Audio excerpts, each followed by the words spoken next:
WABC New York and 107.1 WLIR Hampton Bays. News first at 59 past hour. 77 WABC News starts now. 77 WABC News first at 59 past the hour. 68 degrees mist on this. We got to turn on the light today. Good afternoon, I'm Bob Brown. The U.S. Attorney General announcing the takedown of major fentanyl traffickers in New York. U.S. Attorney General Merrick Garland says 3 indictments unsealed in the southern and eastern districts with 3 Chinese-based companies and their employees accused of trafficking chemicals used to make fentanyl. The U.S. Justice Department is accelerating our efforts to disrupt the manufacture and trafficking of fentanyl at every stage and in every part of the world. Prosecutors say the companies advertise their services online, but disguise these chemicals as dog food or motor oil to evade the law. Let's check the closing numbers on Wall Street this afternoon. Here's James Griffin. All right, Bob. U.S. stocks finished lower today. The rally that's carried the broader market as a whole in recent months, losing steam. Wall Street veterans say investors are expressing worries about a recession, both for the U.S. and globally. Economic data, the S&P Flash Services PMI came in solid for June, but the manufacturing PMI deteriorated significantly, especially regarding new orders. In terms of the housing market, a new report from Zillow suggests dark, dusky gray interiors can add $2,500 to the sale price of your home. A white kitchen can lower a home sale price by over $600. Company-specific news. Starbucks workers may go on strike next week amid claims the coffee chain is blocking stores from displaying pride decorations. Goldman Sachs slipped after a report says the investment bank faces a big write-down following its 2021 acquisition of fintech CarMax gained after beating first-quarter revenue expectations. On the whole, the Dow slips 216 points, the S&P 500 down 0.76%, and the Nasdaq down 1.01%. That's the WABC Market Report. I'm James Flippin. Thanks, James. The FDNY following through on enforcement efforts against lithium-ion batteries just days after a deadly fire killed 4 people at a Chinatown bike shop. FDNY Chief Francis Cruz sorry about that. Lithium-ion battery complaint since Wednesday, issuing 11 summonses, 3 violation orders, and 2. And hello and welcome to my live stream. My name is Danny. I am located in Yonkers, New York, USA. Right now it is cloudy outside, 74 degrees Fahrenheit. I'm on today because basically I'm a lot better today. Tuesday and last couple of days I had a little allergy. My fault actually. I was messing around with some stuff in the back and I got some allergy. I was just sneezing and runny nose for the last couple of days. Oh my God. So I'm a lot better today. So that's why I decided to do live stream today. So that way, could have done it on Tuesday, but like I said, I was not feeling well. So anyway, we have a chat room here. If you want to come onto the chat room, feel free. You're welcome. We have moderators here, although right now nobody's watching, and I'm the only one talking to myself. So there you go. Yankees able to get back on track tonight. They open up a 3-game set. So again, this is not a scheduled live stream, but and I'm listening with the HH Data D109. I hear that. Get closer to the screen. That's what happens. First pitch, Mark Schmidt getting the start out for the Mets. So this is for the thumbnail. Here we go.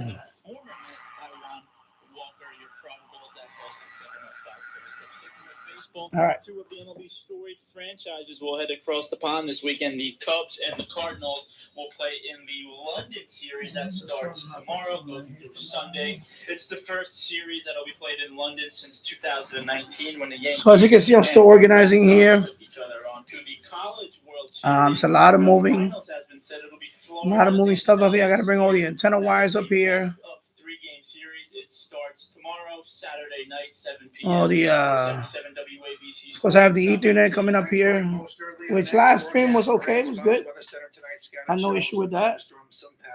So, and I added a few more things. I have to put the batteries on this one. I'll be right back. I'm gonna put the batteries on that one. Actually, I'm gonna go get the batteries. I'll put the batteries on this one, and this is I'll be right back. Since nobody's on the chat right now, I'll be right back. Whatever the project, know what's underground before you dig. Call 811. Con Ed will send someone to mark the location of gas, electric, and steam lines for you. It's free, it's safe, and it's the law.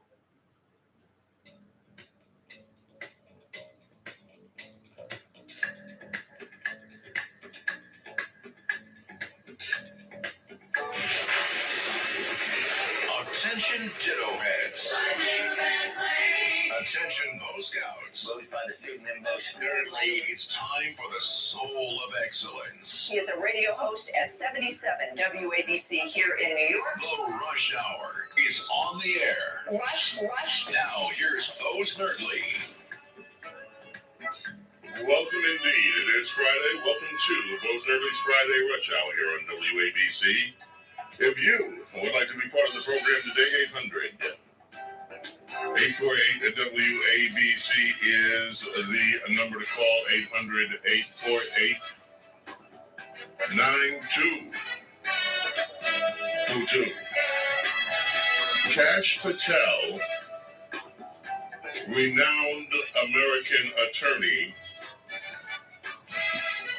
is expected to join us. We will ask him about all things Biden, all things Trump, batteries. when he joins All right. the program today. In the meantime, there's lots of news. Let's get on with a few different stories. They somewhat unrelated, maybe, or maybe everything is related. President Biden had signed the COVID-19 Origin Act of 2023 that proclaimed he was supposed to declassify the origins of COVID, and the intelligence that has been collected on the Wuhan lab. That was all supposed to happen last Sunday. Okay, there's a cover. Here we are on Friday, and guess what? Okay. Nothing. Now, this was a measure that was passed into law unanimously in Congress. And when does that happen? Joe Biden signed it into law late last March. And here we are in June, days away from when all that information was supposed to be released. And despite the law, All right, here we go. saying that Wow, something going on with this the thing. information that this government has would be Look at things got ruined. Wow. Nothing. Zero. Nothing. I wonder why. And ladies and gentlemen, I ask you the question, why do you suppose that Joe Biden and this administration have ignored a law that was passed unanimously by the Congress of the United States? Well, ignorance. Let's ignore this. It doesn't just stop with Joe Biden. There is a story in Newsweek today. Former students plan to ignore loan repayments when the pause ends. Begins this way: I will not give them 1 cent. 45-year-old teacher Jacques Abram says about resuming her student loan payments when the COVID-19 pandemic era pause comes to an end. She says the illegal lending scam is over, and I'm fighting until we see bankruptcy rights restored. The mother of 3 is far from alone in her refusal to return to a life, struggling to chip away at the I think that's the end of this guy. when payments resume in October. Under the terms of this last debt ceiling deal that was I'm gonna leave it there. Let it by Congress. see if it resets or More something. than And 40 million Americans that thing is done. are supposed to start making payments starting in October. But And we'll leave it like that. Collins of Student Loan Justice says he believes a vast majority of those 40 million people are going to refuse to pay the loans back. He says even before the pandemic, nearly 60% of all borrowers either stopped paying or were making $0 payments. What's the difference between $0 payments and stop paying? You write a check for $0 and send it in, it's still not paying, okay? Millions of people are also eagerly awaiting to find out if the U.S. Supreme Court is going to allow Joe Biden's student loan forgiveness plan to go ahead. Let's see how that works with the fan. And there are people that just say, this woman that was quoted in the beginning of the article says she's never made Hopefully the microphone doesn't pick up the fan noise. She's a teacher, by the way. I can't put this out. And she says this has ruined her credit. She doesn't care.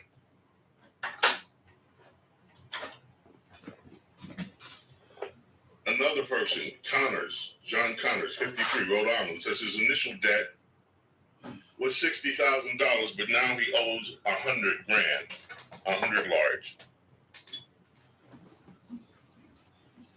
During the payment pause, which was totally illegal. How do you tell somebody you can just pause, stop paying your loans, don't worry about it?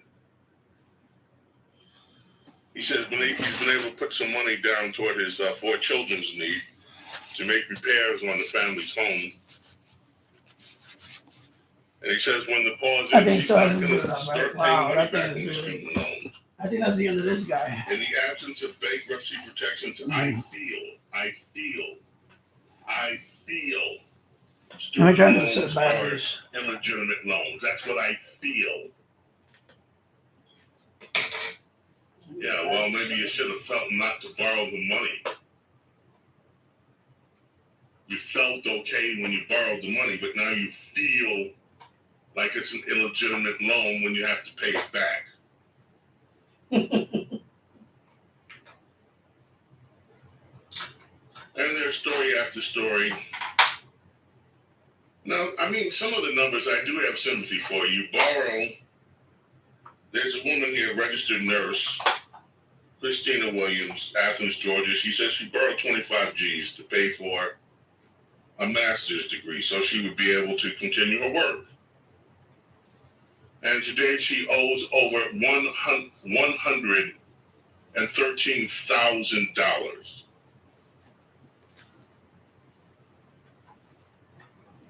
Okay, this now, is I don't know how you. Yeah, this ain't working. If you're paying this thing went debt dead on time, I don't know how you get a $25,000 loan that turns into $113,000. I don't know.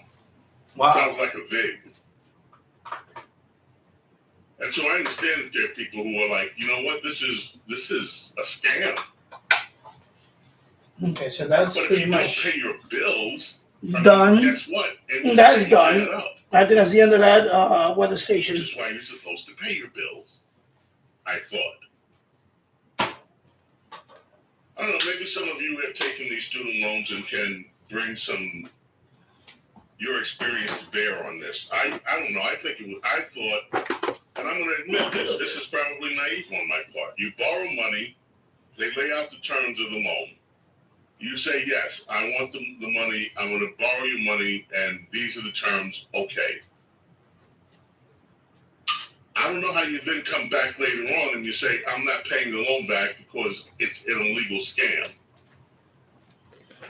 I don't get that part of it. But I also don't get how a $25,000 loan turns into a $113,000 loan, even with interest rates.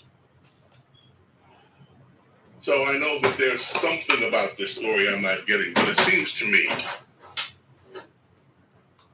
if you make an agreement, a contract, well, that was the old America.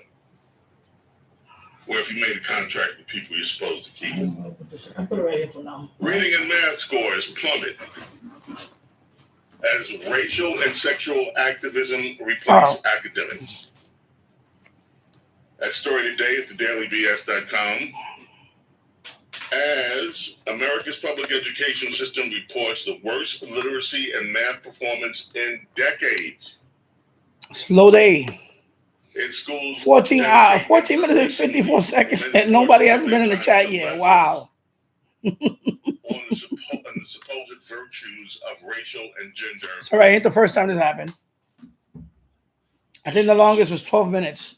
And the long and short of this story. Now Oh, I see no more heart. They got rid of the heart that was here. The clicking thing, I guess, is gone.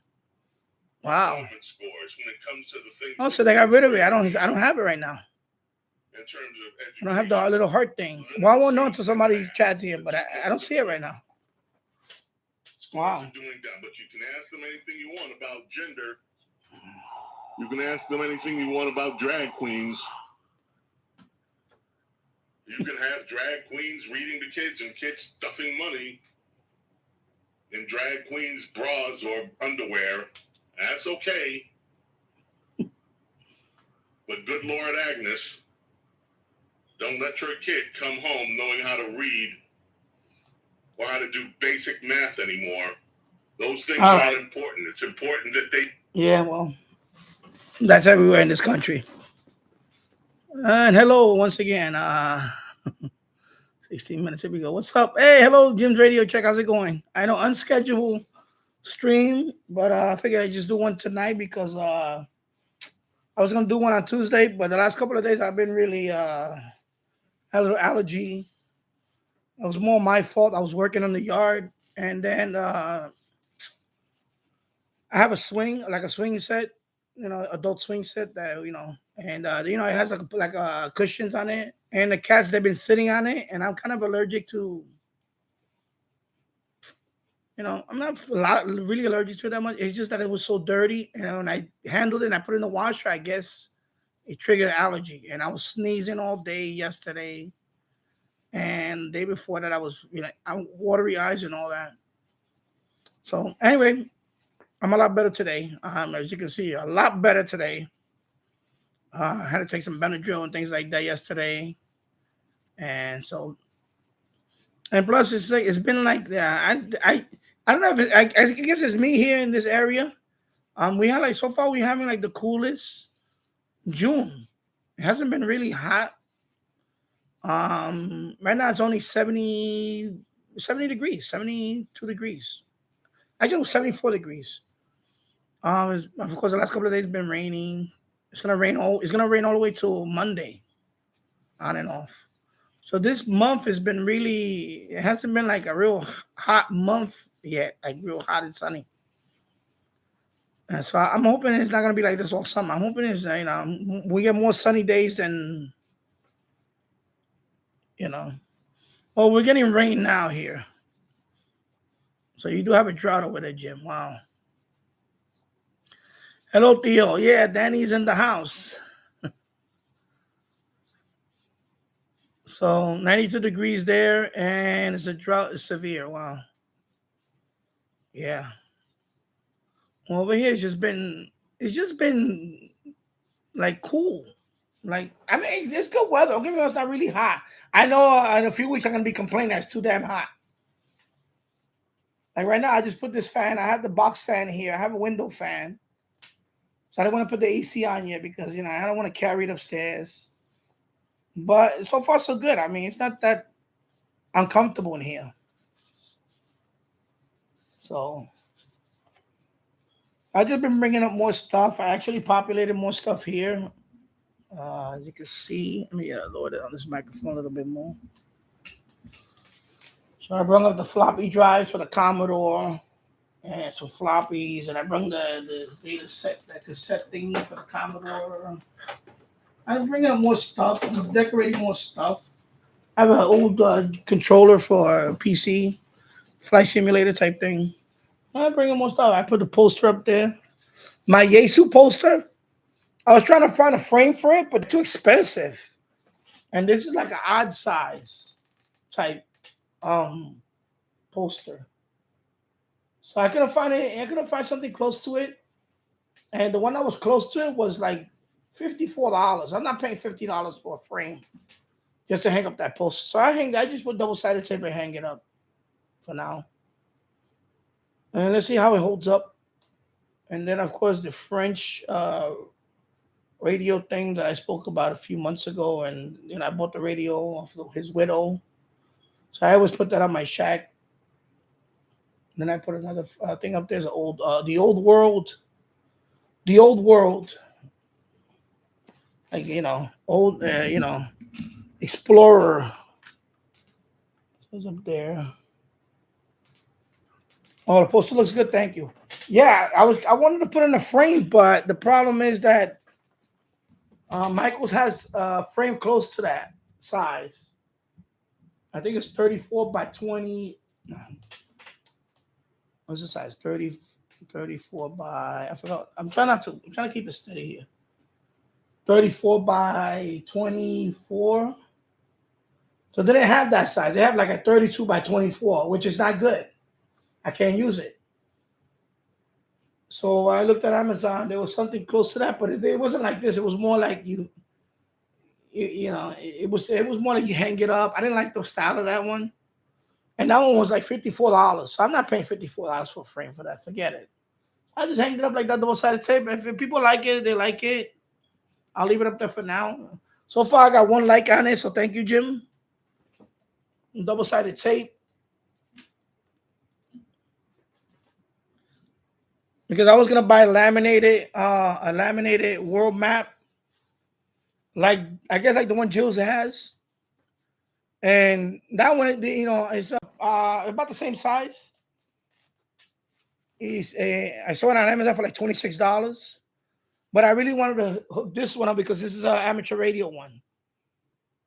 This has all the anybody that bought a Yaesu, you get this. Sorry. I'm trying to I want to disconnect. See, anybody that bought my wire is not too long, so I can't zoom in there. But see, like this one has all the prefixes and the grid squares and the zones. So that's why I like this poster. That's why I wanted to put this one up. So this is more for amateur radio stuff, So that's why I like that poster. I didn't want to just put a regular poster of the make sure this thing doesn't disconnect. Yeah, I just didn't want to put a regular poster of regular war poster. I wanted to put this one up. Now I may put another one here. I may get the laminate one and put it here, but this is the one I really wanted to put up because this one is more ham radio related, and it's more informative for me. Yeah. So I'm still work in progress here. I'm still bringing up stuff. I'm leaving this one for now, but I'm gonna bring up the other one. It's just to dismantle it, take everything out of there, and bring it up here. It's a lot of work. Plus, I have work to do outside. So I guess so. Right now, I'm gonna add a few more things, but this is gonna stay like that probably for the rest of the summer, and then I'll bring up more stuff because I need to start doing work outside. I have a lot of work to do outside. I have a lot of stuff to do. And time is already flying by. We're already on the 23rd of June. Another little over a week, we'll be heading into July 4th. So, yeah.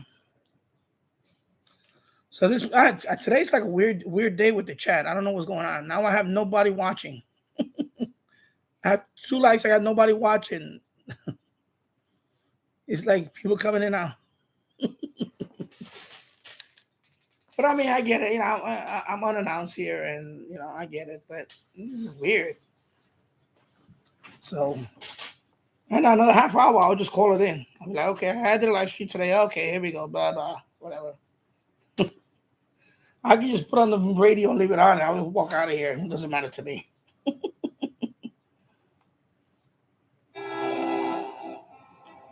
But right now, the stream seems to be okay.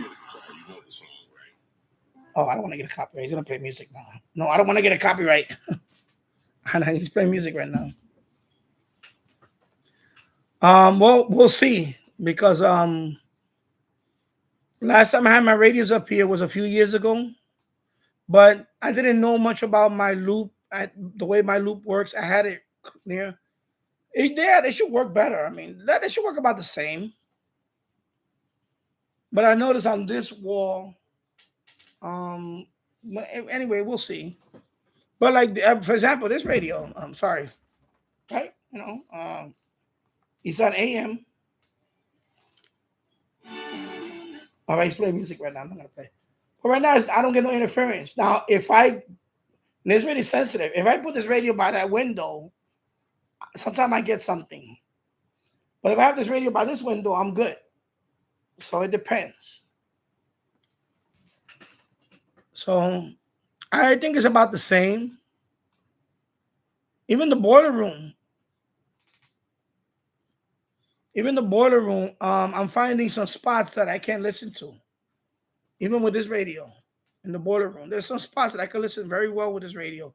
But there's other spots in the boiler room that this thing will overload with whatever's going on. And as they're walking up the stairs, he has his hand firmly placed on her posterior, her ample posterior. And hey, look, it sounds good. Affection after, as long as they've been married, I'm cool with that. But anyway, Barack Obama has now questioned and is questioning. It's up there. I think it's this. Why the time Titan clock. sub tragedy that killed 5 men has received wall-to-wall media coverage. Over here too. Wow. While Hear that? a vote that says this wall with 700 refugees has been ignored by media around the world. So it's this. I think it's the screens. Soros Foundation in Athens on Thursday. So see how I know that out? I think it's the 2 monitors and all this is. The expedition got more attention than the hundreds killed when a fishing trawler capsized 50 miles off the coast of Greece. Now that went down on June 14th. 2 days before the Ocean Gate submersible was reported missing. 80 passengers already. All right, they're talking about the submersible now, which is another. I mean, it's a tragedy that happened, but it could have been avoidable. I mean, so many things that went wrong with that thing, with that submersible.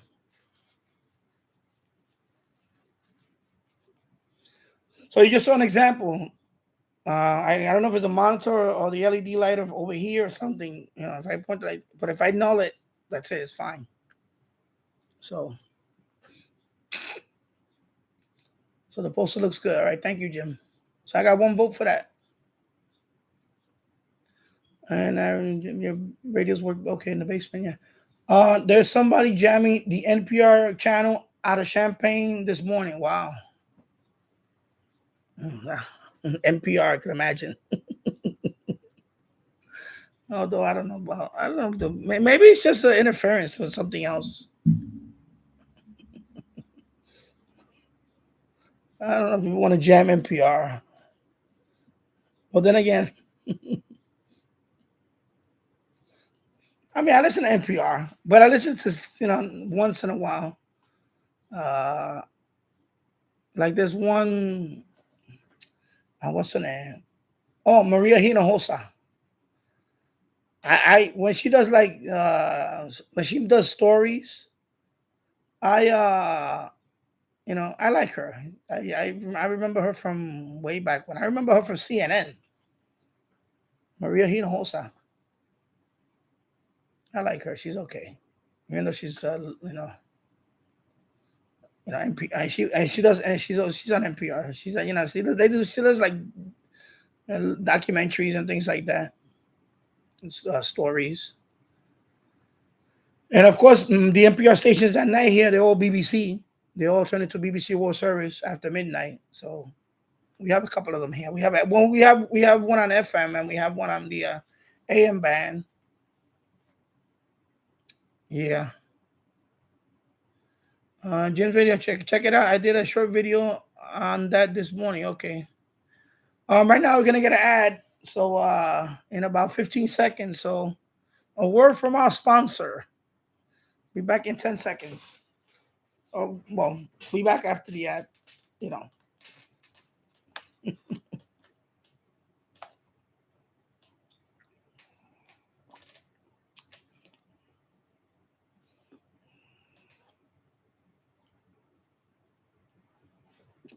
And there goes the ad. A message from Brother Stare. No, I don't think it was Brother Stare. I don't think it was Brother Stare.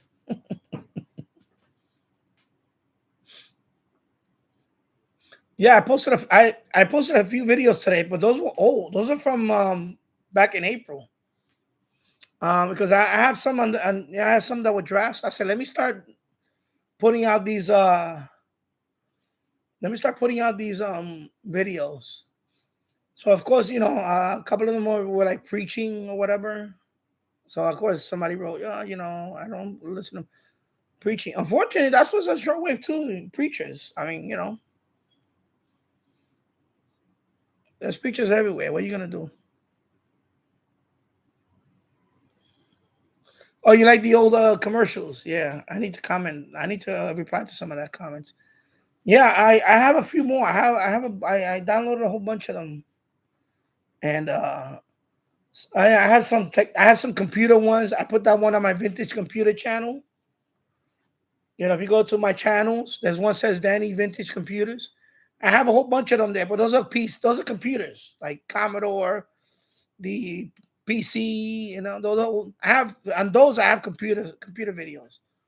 So here, of course, I put anything that's audio related commercials. So I have a whole bunch of them I have in my archive. So I said, let me start uploading these. And so people like them. So that one was a Sanyo car stereo. And the other one was the boombox, the JVC Quintet boombox. And then the other one was a Panasonic headphones. What is it? Triple take. I think it's called something like that. The headphones there, earbuds, whatever. Yeah, those are cool. I like to, and I see those commercials. I say, man, that's pretty cool. So I have I downloaded a whole bunch of them. So I have some saved up for, and I'm gonna upload some more.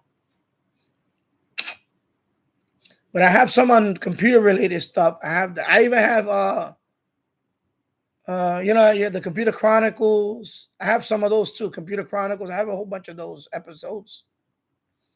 So I'm thinking about uploading those on my Danny Vintage computer and stuff like that. But that one I only have, what is it? 4 subscribers is that? But that's all being posted. I mean, that's all I posted is that for now. But eventually I'm gonna start posting some of this stuff on that channel. And I would have been doing that by now, but now that I'm moving up here, I have to bring everything up here now. So this is gonna be permanent. I think even after a year or so, I think I don't want to go back downstairs. I think once I settle down here, it'll be okay. It's good. It's gonna have to be more stuff. I may put shelving up there. I need to bring up the transceivers. I have a couple ideas about that. About the transceivers. I may set up a transceiver station over there in the corner instead of having it right here. And if I'm gonna do videos on that, what I'll do is I'll flip the camera around and I'll just sit over there, and because I can flip the monitor and the camera around. I just the keyboard. Well, actually, it's wireless, so I can flip it around. So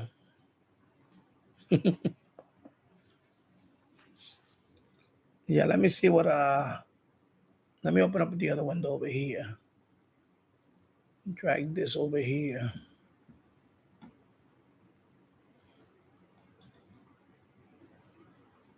So let's see. Let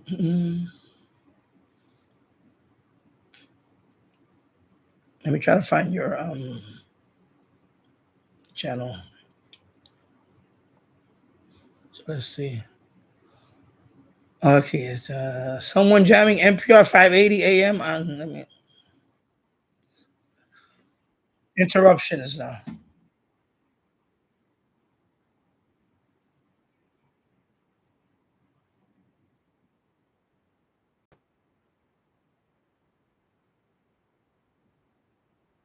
Yeah, that sounds weird.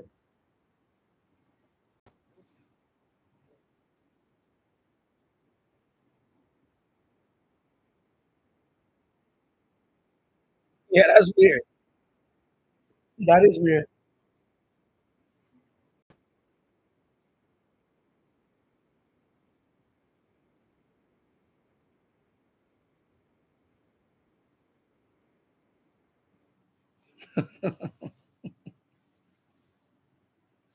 You think it's somebody with an AM transmitter just hating on NPR? Maybe somebody that's just hating on NPR and they just said, I'm gonna jam them. But that's pretty strong. I mean, if they're jamming that,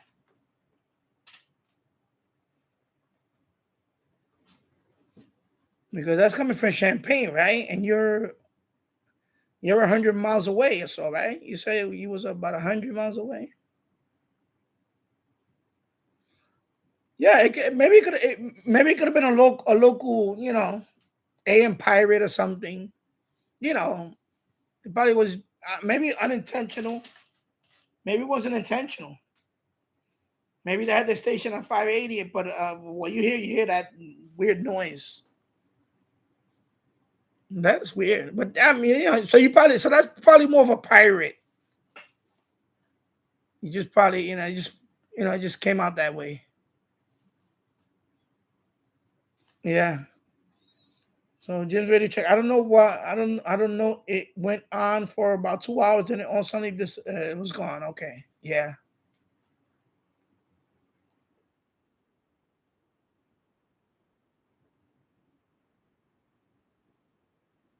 I mean,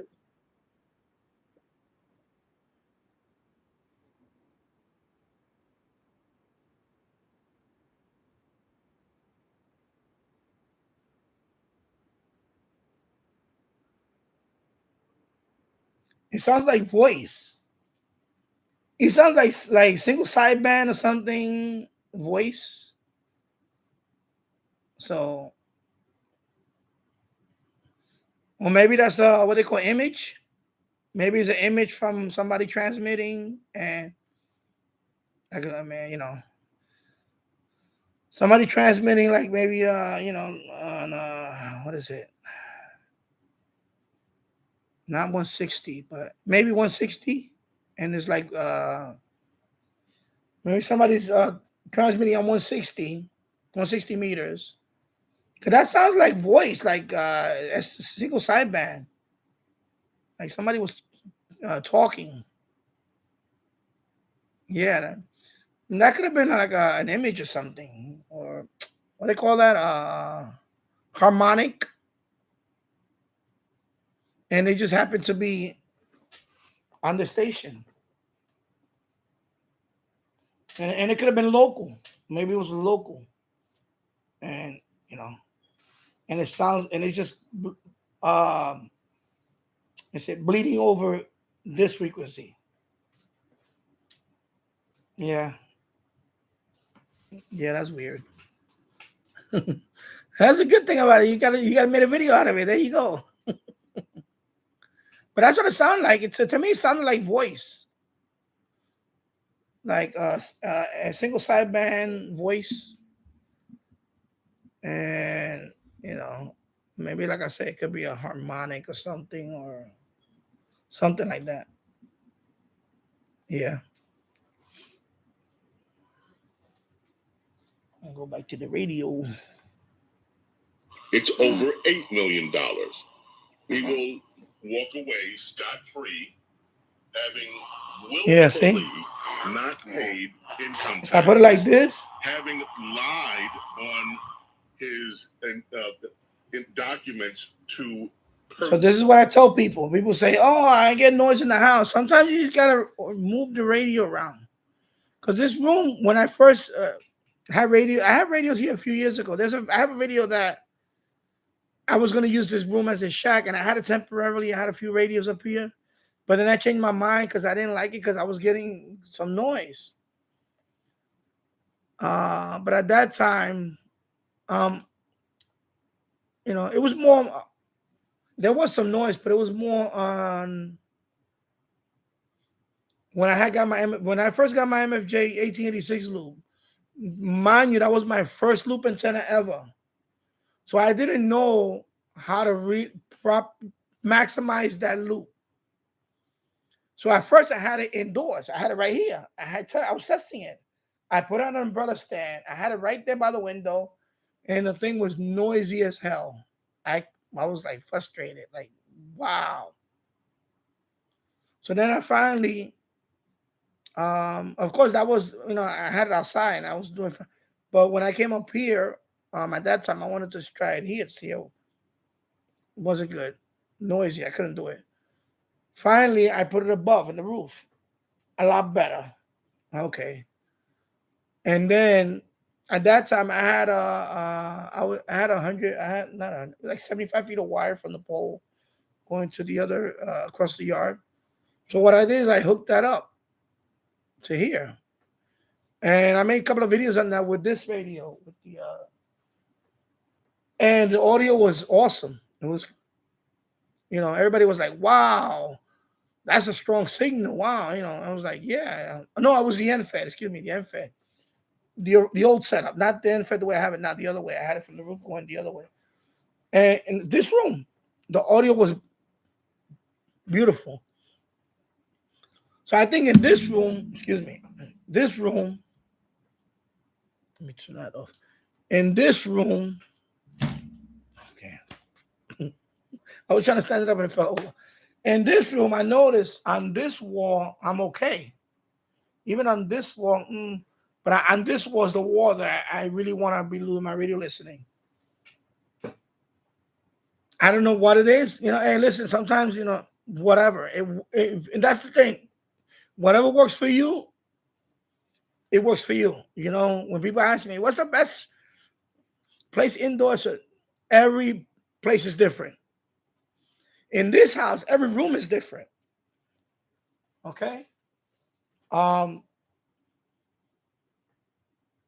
I need to, okay, come on, focus. Focus, bro.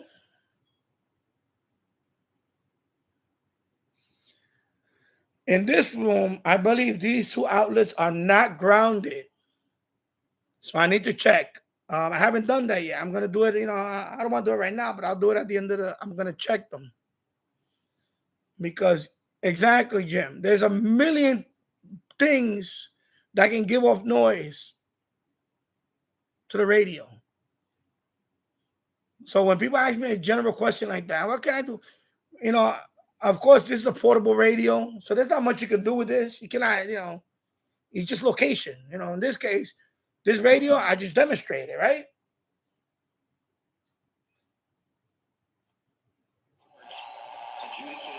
You hear the noise? It works this way. I have it oriented this way. It works fine. And they think Jack Smith and Company has corruptible prosecutors who, by the way, have been reversed 8-0 by the Supreme Court for unethical. Sometimes just orient the radio, find the sweet spot, and that's it. That's all you can do. Especially if you relegate it to one room. That's all you can do. Just, so I know that these, okay, I'm going to have to push this. That's back because I like to be back here. Wow, I'm hitting the tape. That it's too narrow in here. So in this case, I know that these radios, if I want to play this one, like right example here, look, you hear? I won't be able to. It's kind of noisy. It's not going to happen. So these radios are here, they because I have them stored here. But I know if I want to play a radio and I want to listen to it, I'm going to have to do it from this side facing this way. Okay? Because this is not going to be, we're not going to be able to listen to it facing this way. It's just not going to work. And that could be because of the street or the wiring in this house or interference from, because remember, I'm not in the basement anymore. There's the two big windows here and the hallway's right there with a window over there. The transformer is right there. The utility pole is right there. The other room outside is the utility pole with the transformer. So now I have to be more selective. I may have to, if I'm gonna do any listening, it's gonna have to be on this wall, and also right there. I notice that it's okay. I get, but that's it. If I try to listen on this side, forget about it.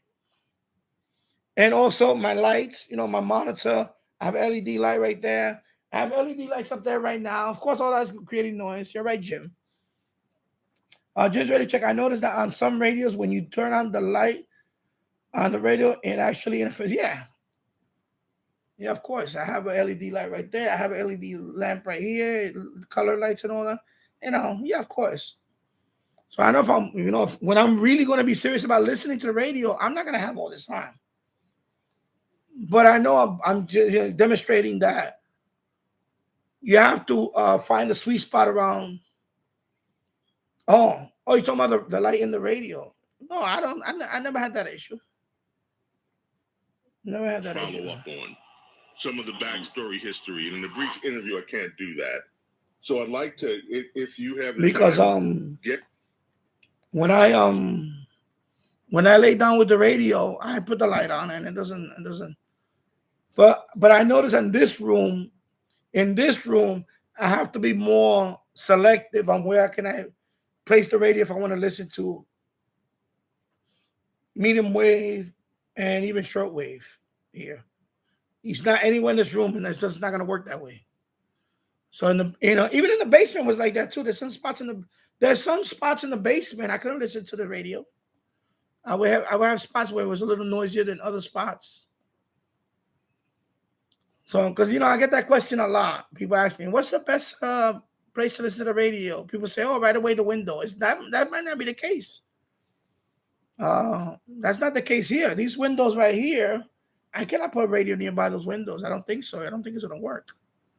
I mean, I'm gonna do demonstrations and maybe make videos on it, do demonstrations, but every house is different, and you have and in my case, this wiring I need to check because I believe it's not grounded.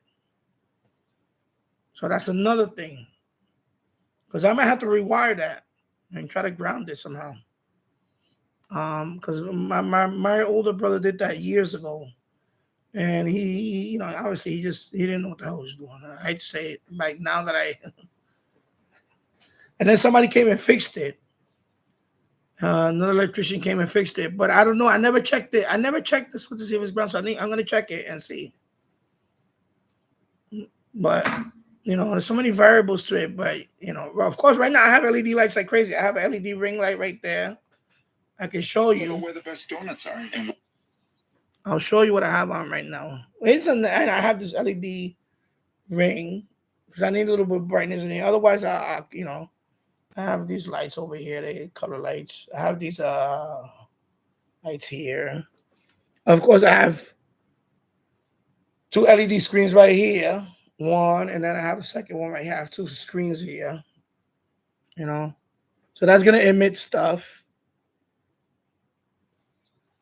LED light is above. I have another LED light. So I have the fan going on. A fan motor can make noise. So I have 2 fans going on right now. I have a window fan that's bringing in the cool air. And I have a fan pointed over here because I need it because it's warm in here. Until I bring the air conditioner up here, I'm gonna have to run fans. So maybe I don't know how the audio is coming out. I don't know if you're gonna hear the fan. So I'll know that after the replay. After the replay, I'll hear the fan. But I'm gonna put the air conditioner in a few days. Maybe by the end of the weekend, I'll put the air conditioner out because it's getting kind of humid in here now. And if I'm gonna be doing live streams over the summer, I don't want to be like, look, shiny forehead, sweating because I'm sweating right now. So, but yeah, people ask all the time about that. And when the best thing is, like I said, a portable because you can go around with it. But now when I put my tabletops here, let's see. I had success last time, but we'll see. And of course, that's just for listening. Now for my transceivers, I'm hoping um that hopefully that'll be good for I would be okay with it for now because I don't have a choice right now. I have to bring everything up here until I rip out the floor. I ripped out half of the floor already from that room. The wood floor. I had to rip it out. It was rotted. And that's nothing that I breathed in. I should have wore the mask, but I forgot to wear the mask. It's like all that nasty stuff that's in the. It's like rotted wood and all that. That's probably why I had the allergy. So when I do that again, I need to wear a mask. So that wood is all rotted. I have pieces outside. I have to put in the trash, but I have to do it little by little because the trash. I'm not gonna rent a dumpster. I don't want to rip out the whole floor. Plus, I'm moving the stuff. As I move stuff up here and the room gets emptier, I start ripping out the floor for that. So it's like, because I can't bring everything up here once. It's too much stuff. It's too much stuff. So this so right now I have enough stuff to get the stream started. And even though I don't have the big radios hooked up right now, that'll be the next couple of weeks. I'll start bringing up the. But I want to build a pass through. But I want to make a video on that. That's why I'm not rushing to do the pass through. Right now I could bring them up and just run it through the fan. Right above it is a gap like that. I could just run them. But I don't want to do that. I'm not in a hurry. I want to do it right, and I want to have it a pass through. I got to seal it. Make sure no bugs fly in here. And also, I got to seal it for the cold weather. The air conditioner is going to go on that window, I believe. This window. I'll show you again. It's going to go on that window. One of those two windows. That one. And then this one is going to have the cable, the antenna wire pass through. You can see in the distance, you can see the end fed, right? You see that blue wire, the end fed? So that's the end fed sloping down to the backyard. So the pass through is going to be here.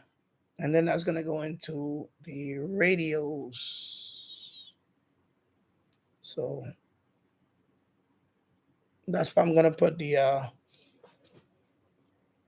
window, what they call pass through.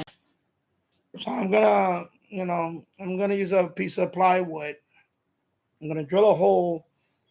I forgot what inch pipe. I'm going to use PVC piping.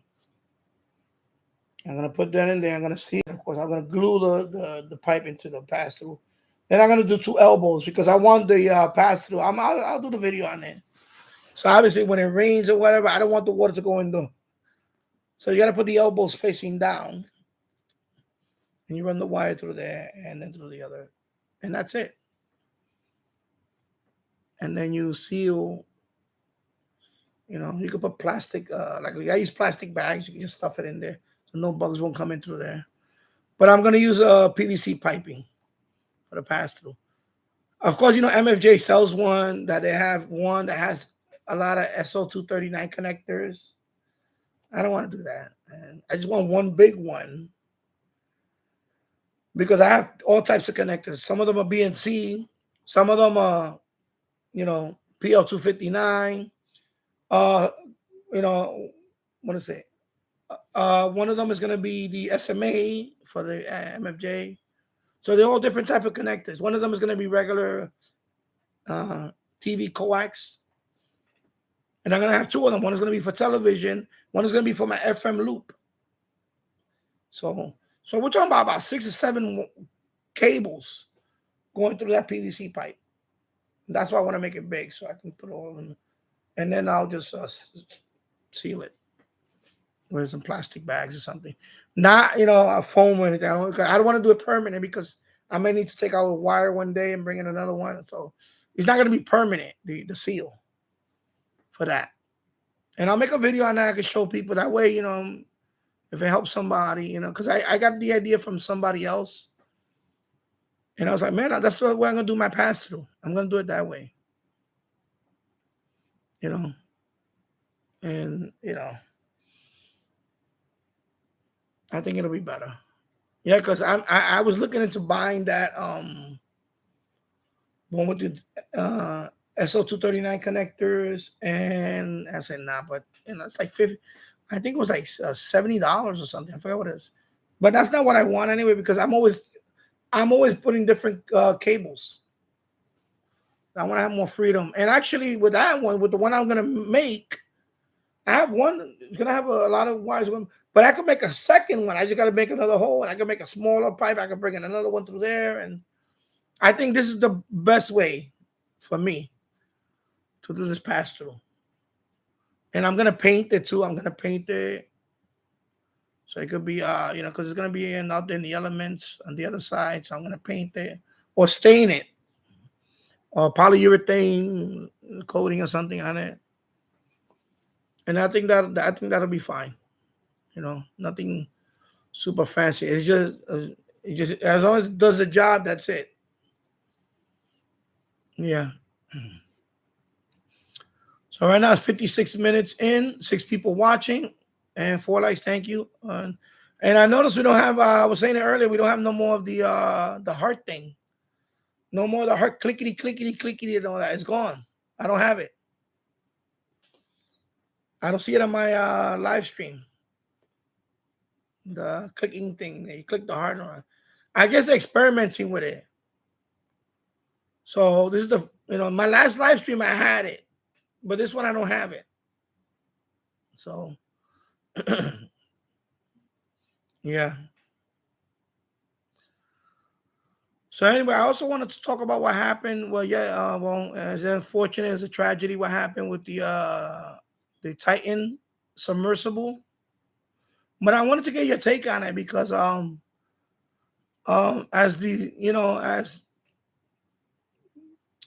what you say, the details uncovering about when they built this, there was a lot of faults on it. It was also, like pretty much negligence on this guy. Like he had like 2 customers, right? Which I feel bad because it was the Pakistani billionaire and his 19-year-old son. And what's heartbreaking about it was the 19-year-old son didn't want to go. He didn't want to go to that. He didn't want to go down to the submersible. He was afraid. He was actually scared about it. He was terrified.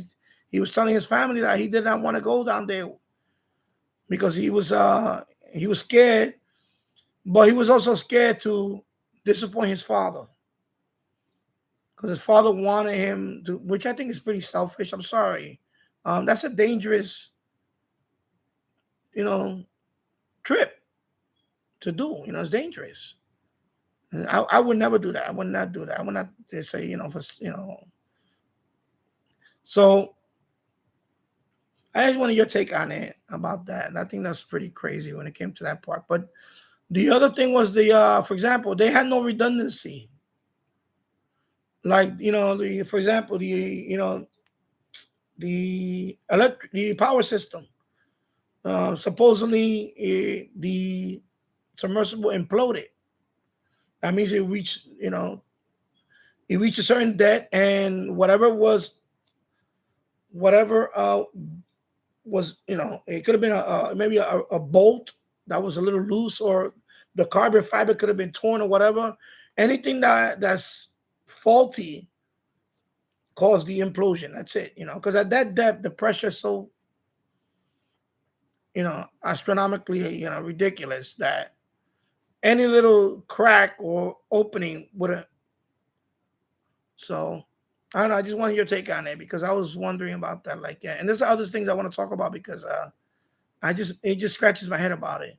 So anyway, I'm gonna have an ad in about 9 seconds. So we'll wait for the ad and then we'll be right back.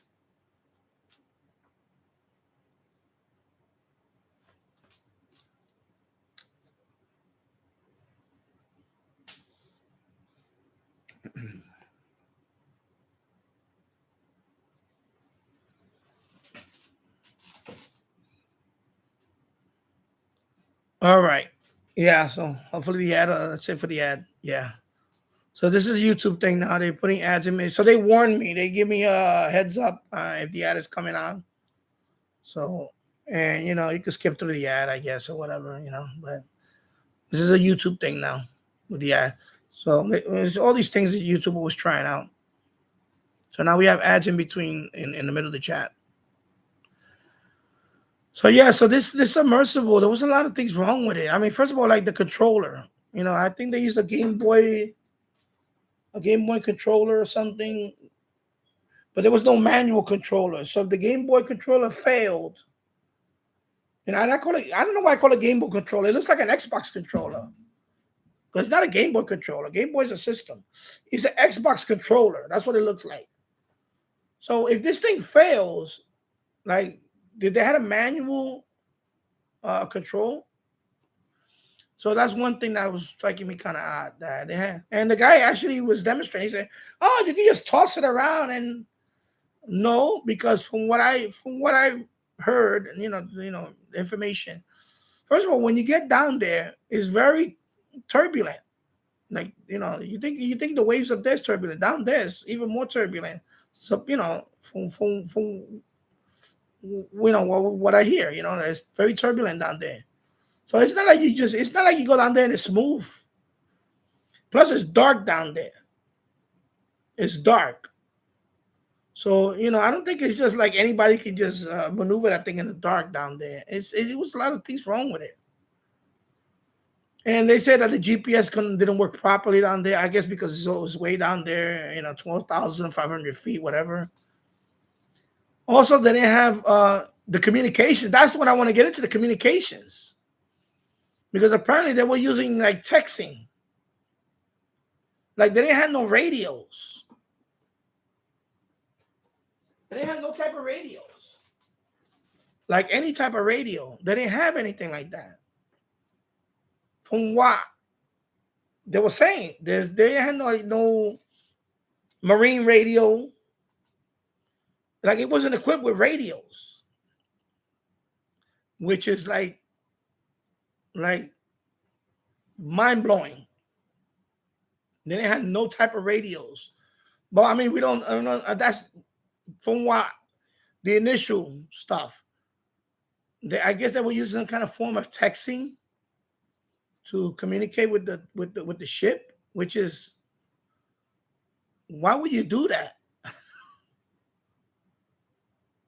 Like I know it's below, I know it's deep, but any type of radio that they have, they must have some type of radio. So not only they had no redundancy for the power, Of course, some of the stuff that they use, you could tell was like, I think the ballast, which is the weight, the weight for the to bring it down, and then when you get down to the bottom, it's supposed to release it so it can float back up. They had like contractor graded steel pipes, and some other stuff. I think they had like sandbags or some other stuff. Like this was like crudely made. It wasn't like, and then they had no certification. They didn't have no type of inspections like Coast Guard certified stuff like that. And they even had complaints. Like one guy got fired. He got fired actually because he brought up concerns about it. He said that because that's another thing that the guy brought up about it. It was something to do with periodic maintenance. Remember this submersible it went down a few times. It's been down. It's not the first trip. It's done several trips. So supposedly every time you make a trip, there's forces that are compressing the submersible. So obviously when you bring it back up, you're supposed to address that. You're supposed to reinforce that again, like maintenance. It's called like for example, like when you're driving a car, right? You have every X thousand of miles, you have to change the tires. Every X thousand of miles. So supposedly this submersible didn't do much maintenance on it. It just went down and it came back up, and they did maybe a little visual inspection on it, but they didn't really like test it. And not only test it, sometimes you have to replace things. That's it. you know, because once it's going down there, it's subjected to certain, pressures. So and when you go and it's not like when you fly in a plane, okay, the landing gear might not work, but you can still land it somehow. Or one engine might fail, but you can still land it. Or even two engines could fail and you can still crash land it. Down there, if it fails, that's it. You can't swim away from it. It implodes, you're dead. That's it. There's no margin for error down there. Unlike on a car or on a plane, there is a margin of error that you can get away with if something fails. When you're 12,000 feet below, anything fails, that's it. There's no do-over. That's it. You're done. So supposedly there was never any type of like maintenance. Like for example, okay, like the cone, I guess they call it the cone. Yeah, you went down. Now when you come up, you get rid of that cone, you put a new cone. Because that cone already got stressed. You understand what I'm saying? So they didn't do that. They kept reusing the same, submersible without really upgrading anything or fixing anything, which is crazy. Why would you even do that? So, this guy was really, when I say neglectful, negligence. Again, just because he made a few trips down there and it didn't happen, doesn't mean it's not going to happen. And also, there was issues on it. There was one guy that went down there, and I believe when they went down there, I believe one time they lost power for like 15 minutes. And then the power just came back. By chance, they figured it out and they had the power. But again, they didn't have no redundant system. There was no redundancy on any of this. So basically, that was Russian roulette waiting to happen. Because everybody was hopeful that they were going to come back alive. I was already, they're not. Something happened. Because it takes about 2 hours to get down there to the Titanic wreck site. Then they have about 2 hours, an hour and a half to 2 hours to do the little exploring. Then they have another 2 hours to come up. So that's about 6 hours total. So once they went down, they lost contact within 1 hour and 30 or 45 minutes. I forgot what it was exactly. That tells you that they were near the bottom already. So that means something failed as they were going down. Either they ran out of power. I mean, not ran out of power. They had an electrical issue, power issue. And as soon as they had the electrical issue, the power issue, they couldn't release the ballast to come back up. It just kept going down. And then they went to the critical level where something failed, and it did fail, and that's when it imploded. But they had like I said, there was no redundancy. So, I didn't even know that they had this stuff. I didn't know they had commercial. Well, this is they say commercial, but they never had no certifications. Like the guy really was like cutting corners. There was no kind of certification. Which is insane. A few years ago, when I went on a boat, and I took my son and my brother, my brothers came with us, and it was to spread my mother's ashes. And there's strict stuff on that. My son at that time, he was only, I think, 3. He was around 4. He was around 4, and when we came on the boat, he said, no, he has to wear a vest. There's a rule. Coast Guard regulation says that any child, when they're on a boat, even if it's a little crab fishing boat, whatever, has to wear a vest at all times. So he had to wear the vest. They have things like that. Like there's rules and regulations for that. So apparently this submersible didn't have anything because they never they were doing this, like, I guess, I guess they had this thing classified as an experimental submersible, but yet they were making money off of it, from, people that want to spend 200 or 250,000 just to go see a wreck site. And they show videos on it. It's so uncomfortable in there. You're not even sitting. You're actually sitting like if you're sitting on the floor, that's how you're going to sit for the whole time you're in there. It's very cramped in there. Like, you couldn't pay me to sit. You couldn't pay me to do that. He said, Danny, you want $1 million to go in there and go to the bottom? And no, I would have said, nah, you know what? And there's whatever chance that you might not come up again. You're going to be part of the, now, of course, now is the Titanic wreck site, and now is the Titan wreck site.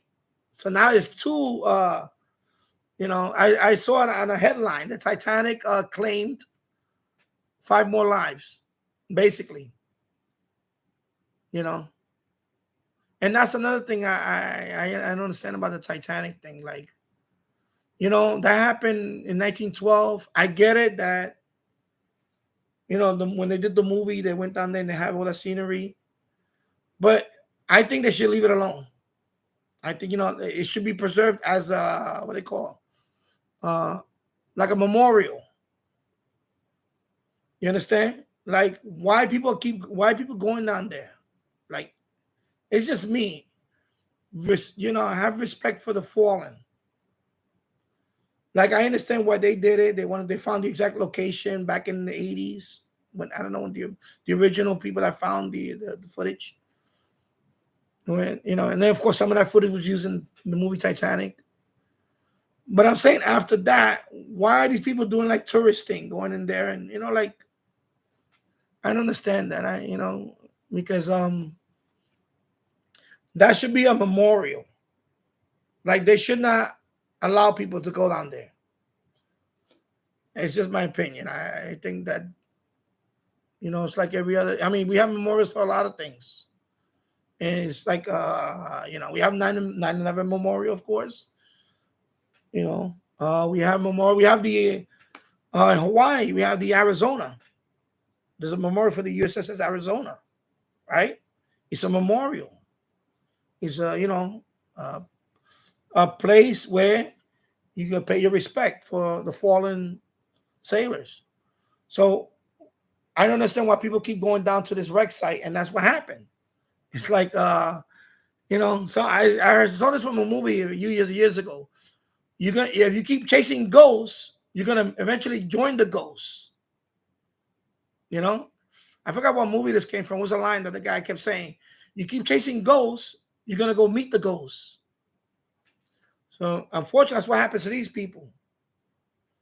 They really had no business going down there, and now they're part of the wreck. So it's unfortunate.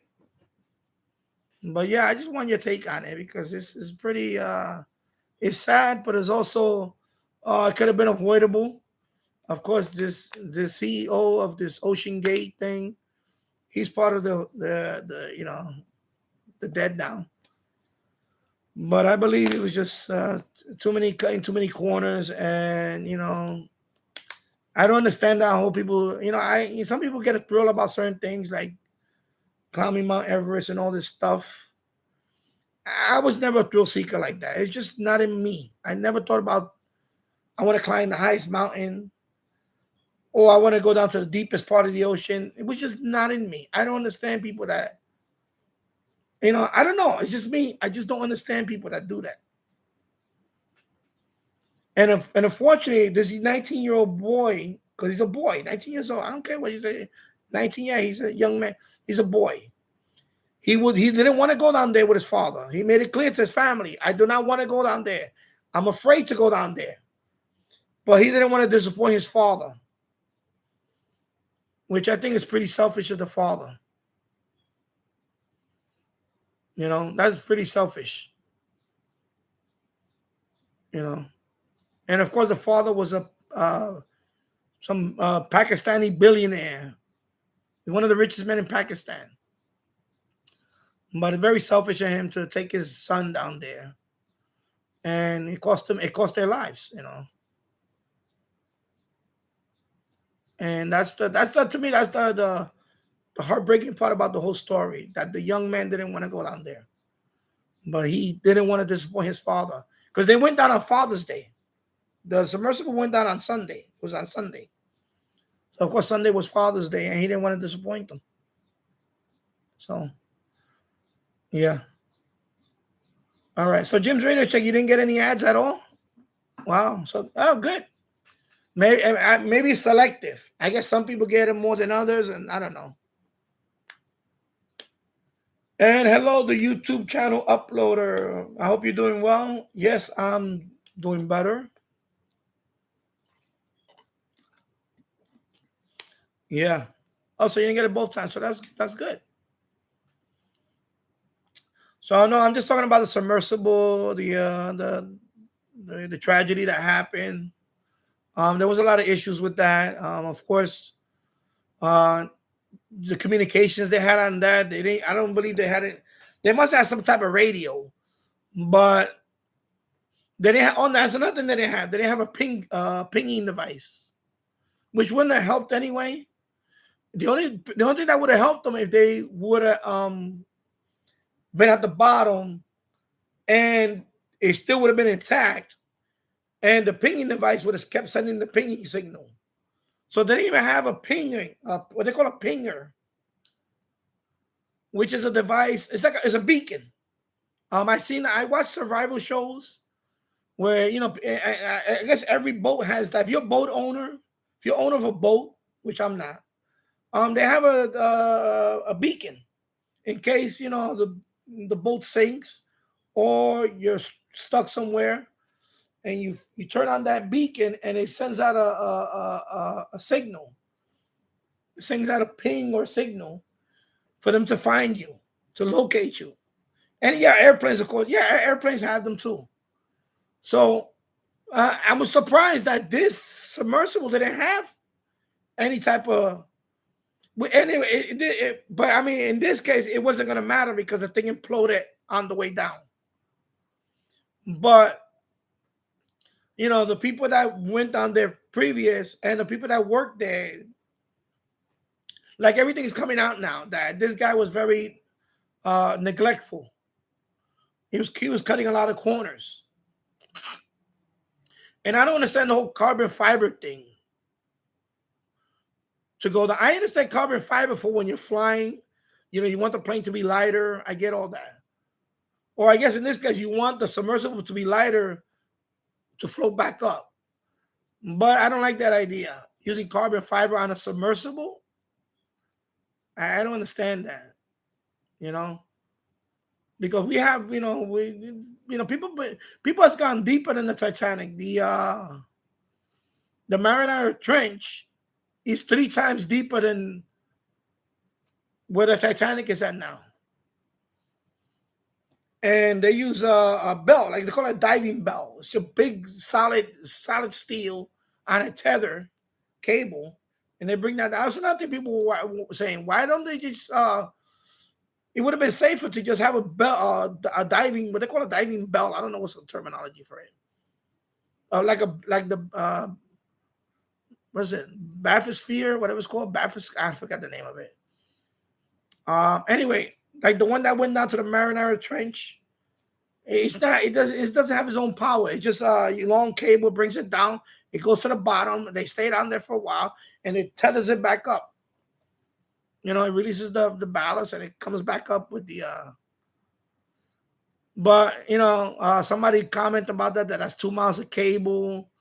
That will be a lot more expensive, and I guess they were trying to cut costs, and yeah. I think that would have been a lot safer to have something like that. Something that, you know, if there's an issue that can bring you back up. You know? But, you know, this guy was just, you know, he was just very neglectful. You know, it cost his life and 4 other people's lives. And it was just there was you know, the people that, you know, and it's gonna come out. A lot more stuff is gonna come out over the coming, you know, days and weeks. That this guy cut corners. I mean, I couldn't believe when I first saw when they showed the inside of this, you know, the way they were sitting on the. You couldn't pay me to get on that thing. There's no way. You couldn't pay me to do that.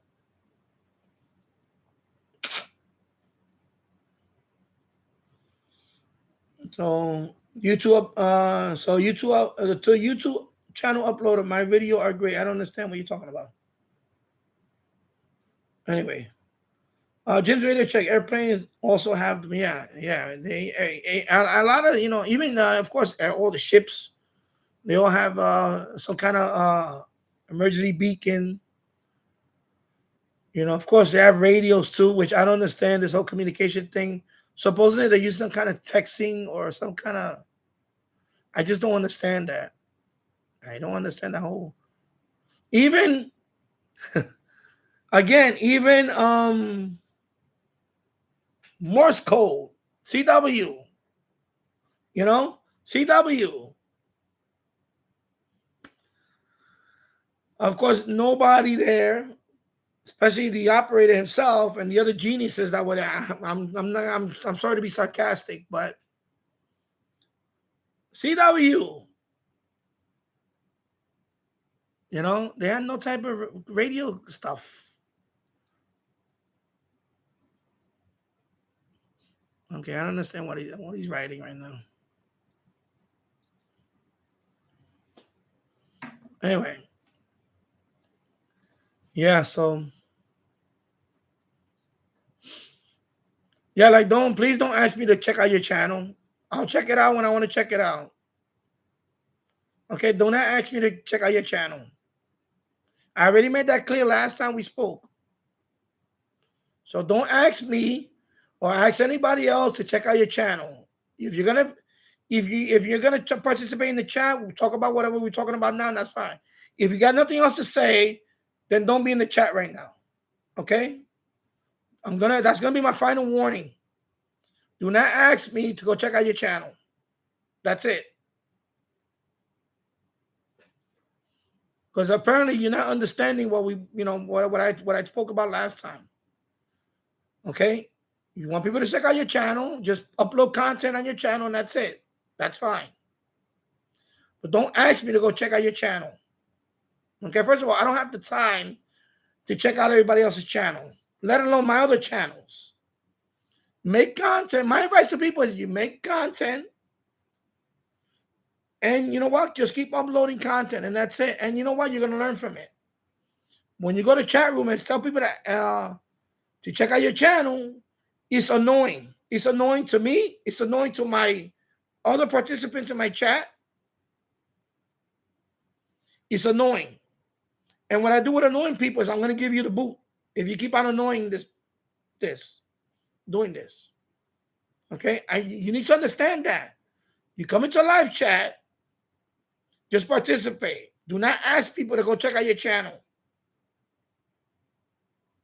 This is not the channel for that. There's channels for that. You can go check it out. If you do a search on sub for sub, go to those channels and you could ask people to go in there and sub and do whatever. This is not the channel for that. Okay? You just make your own videos, make your own content. I'm done with that. I'm done with that. I'm not going to explain that now. Okay? If you want to do your own live chat, you can do that. But you have to verify your account and do things like that. And I said, you can do your own live chat. There's plenty of videos on that too. I'm not going to explain how to do that here. Okay? This is not a how-to this is not a how-to blow up your channel stream. This is not that. Okay? So I'm going to give you a final warning, and then you're going to be off this chat. That's it. And it's not coming back no more. Because now you're annoying me. And I'm this close to giving you the boot. I'm this close. So I'm going to give you one more time advice. Just upload your videos. People come around and see your videos. Learn from other channels. Watch what they do. You know? It took me 6 years just to get 6 people to watch my stream right now. The most I ever got, I think, was 18 or 20. I forgot what's the number. You know, you gotta, it's a grind. I keep telling people that it's a grind. I have over 600 videos uploaded right now. 600 videos. When you go to a live stream and you tell people to check out your channel, you know what? You're doing a disservice to the people that actually been participating here every day or every time I'm on. It doesn't work that way. Unless you get a video that some people say, oh my God, you know, your video is popular and you'll get a lot of views on that video and that's it. That's the way it works. But you don't understand the concept of running a channel. You don't come, first of all, don't come into YouTube thinking you're going to make money. I'm not making money on this channel, believe me. I'm not making any money on this channel. I do it because I enjoy what I do. Okay? So get that out of your head. I'm telling you right now. If you come in thinking you're going to be the next Mr. Beast, you're not. Because right now I can tell you're not going to be the next Mr. Beast. Sorry to burst your bubble. You're not going to be the next Mr. Beast. Okay? Trust me, I put a lot of work into this channel. And I'm never going to be Mr. Beast. Not even nowhere near that. Okay? And it cost me money too, Jim. I spent money on this channel. I spent money. I had to pay somebody to do the banner. Because I'm not that good with Photoshop. I pay somebody on Fiverr to do that. I give them $20. I bought radios, of course. You know, some radios I bought. You know, so I spent money. And I haven't made anything back. I got a few donations here and there.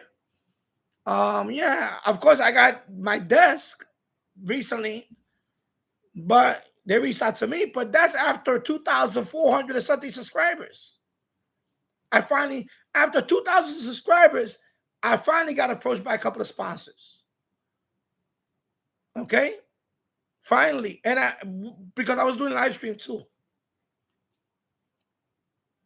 So what I'm saying is, it's a grind.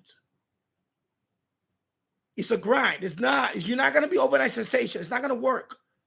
If you think that way, good for you. But it's not going to work. It's not going to work because, you know, you can, not radio hobby. First of all, radio hobby niche is too small.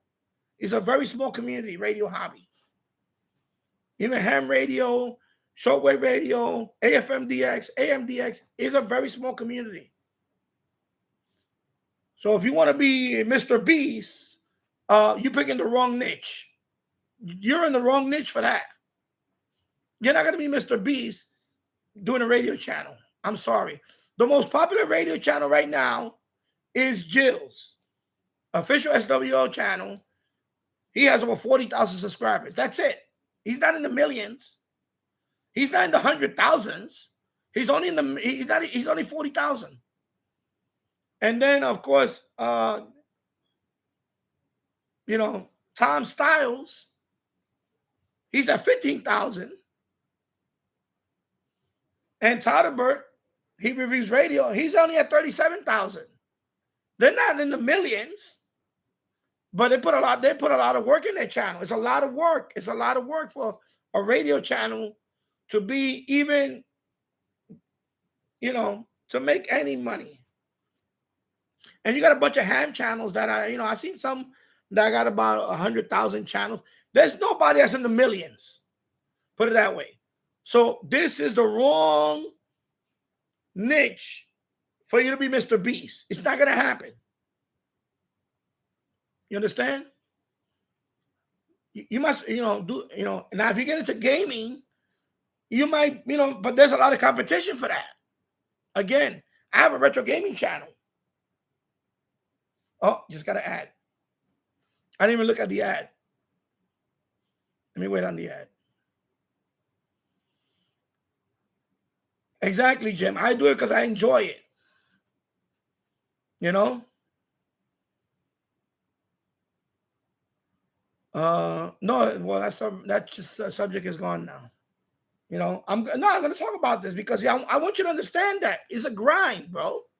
It's a you got to do it because you want to do it.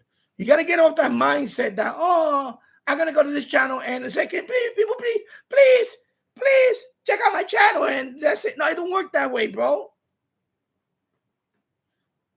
You gotta just upload your stuff and be you. Don't try to be somebody else either. Just be you. Upload your stuff and like my live streams are not like somebody else's live stream, and my videos are not like somebody else's videos. We all have I have review videos. I have this type of video. I have different type of videos. It's also my style, my voice, whatever. I don't know. That makes it different from the other guy. That's all. I've been to channels where the guy, he's very he has a nice professional setup, but he's boring. He's just boring. He tries to be too you can see he's trying to be too careful what he talks about. Me, I just don't, I don't have a script. Some people like that. Some people like watching somebody that doesn't have a filter. And that's me. That's just my thing with this channel is when you get into this live stream, there's no filter. I mean, no filter in terms of we could talk about whatever. That's fine. I'm not on a strict, I'm not on a strict, we got to talk about radio. That's it. No, I can talk about whatever we want to talk about. But right now it's Jim that's participating the most. So I talk about whatever Jim wants to talk about. But there's some chats that they don't do that. I've been to chat rooms where they talk about certain things, and if and it might not be entertaining, it might be boring, and so be it. My thing is it takes time. When I started this channel, I started just like everybody else. One video, one subscriber. That was me. Then my wife was subscriber number 2. It's a lot of things. It's a lot of experience you're gonna go through. There's some people that have channels and they get butthurt over somebody thumbing down their video. That's a part of that too. You're gonna get people that are not everybody's gonna like your video, and that's fine.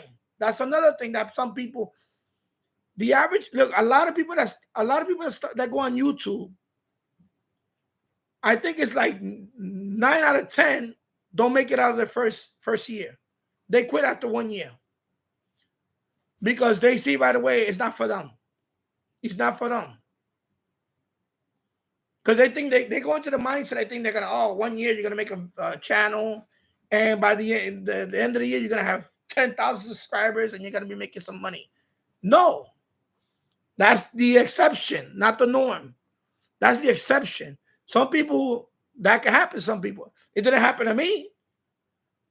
I'm nowhere near 10,000. I'm still at 2,400, and I'm about to hit 2,500. 6 years plus later. So I'm grinding. Just like Jim. Jim has over 600.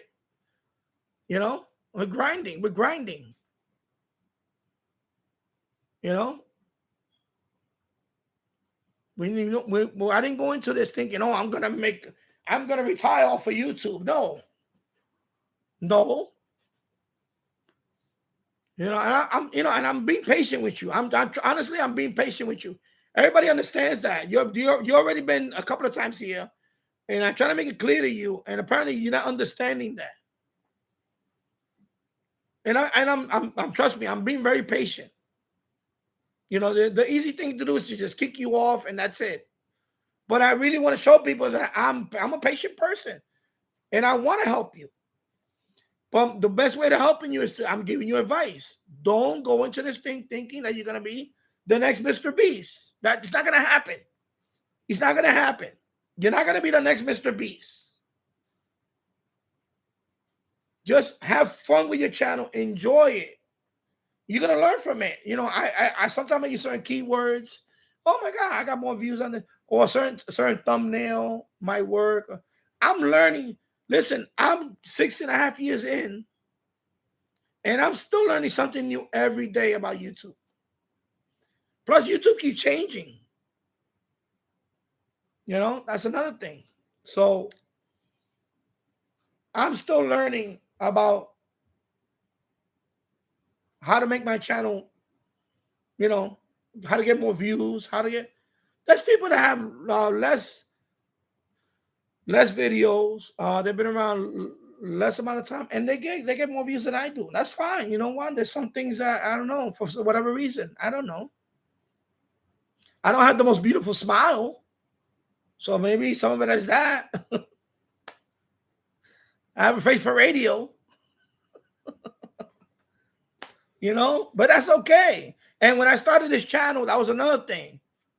When I started this channel, I didn't think I was going to do live stream. I never thought I would do live stream when I started this channel, because I was shy. I didn't want to show my face. I didn't want to show, you know, I didn't know how I was going to be live streamed. What I was going to talk about, you know. But over time, I started making videos that I was talking, and people liked those videos more than, like Jim. See how Jim has videos that he talks, and he talks. You know, I got to that point. It took me months to get to that point, just to talk on a video. And then it took me longer for they finally saw my face. And then now, of course, I'm doing live stream, and, you know, people can see my ugly mug for hours. You know? But it took a long time. It's not something that happened in 1 year. Okay? So you need to understand that. Don't, you know, enjoy the journey. You know, have fun, enjoy the journey. You know, even when I had 100 subscribers, and I remember this kid, he went down to the basement. He was my friend's son, and he's about my son's age, 7, 8.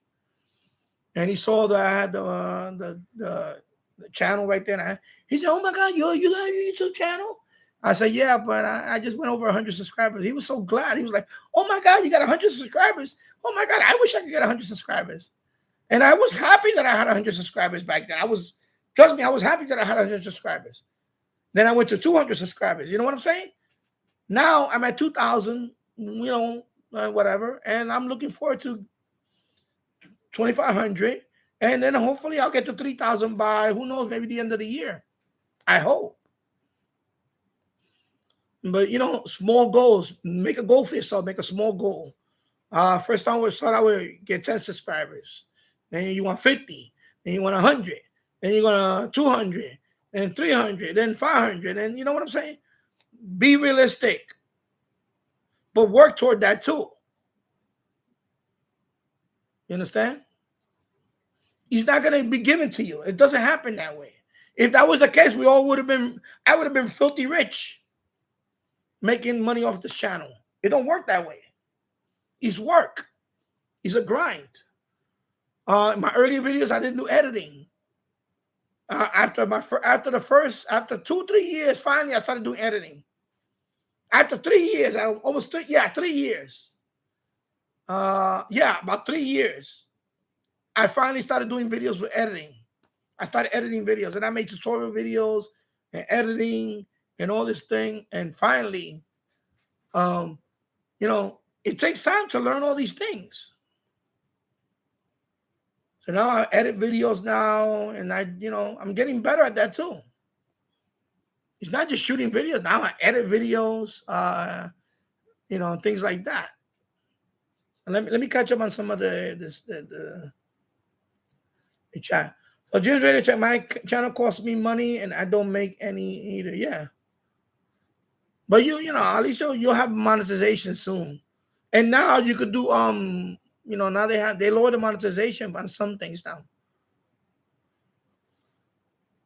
Jim's ready to check. If I had the money to donate to you, Danny, I love to, but I have very little money to live. However, you do have my friendship. Same here, bro, and I appreciate that.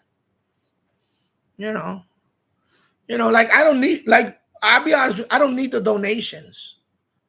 But if anybody can donate, that would be nice. It does help me, Like when I bought this microphone, $30 microphone and things like that. And then, I bought this, it does help, like the Amazon affiliate links, every month I get a little something from that. It helps. And sometimes I buy it. Like I bought the D109, the D219 a couple of months ago. I bought that with a donation. Donation money. So it helps. It helps if people want to donate. But do I need that to live on? No, I don't need that to live on. But it'd be nice if people donate. Yeah. I don't ask for it no more. I used to ask for it sometime, but it's all over my thing. I have the links there. I have my PayPal link. I have a super chat right here in the $sign with the right there in the super chat. People want to give me a super chat. Also in the comments, like a super thanks. People could, and then of course I get ads. So that helps.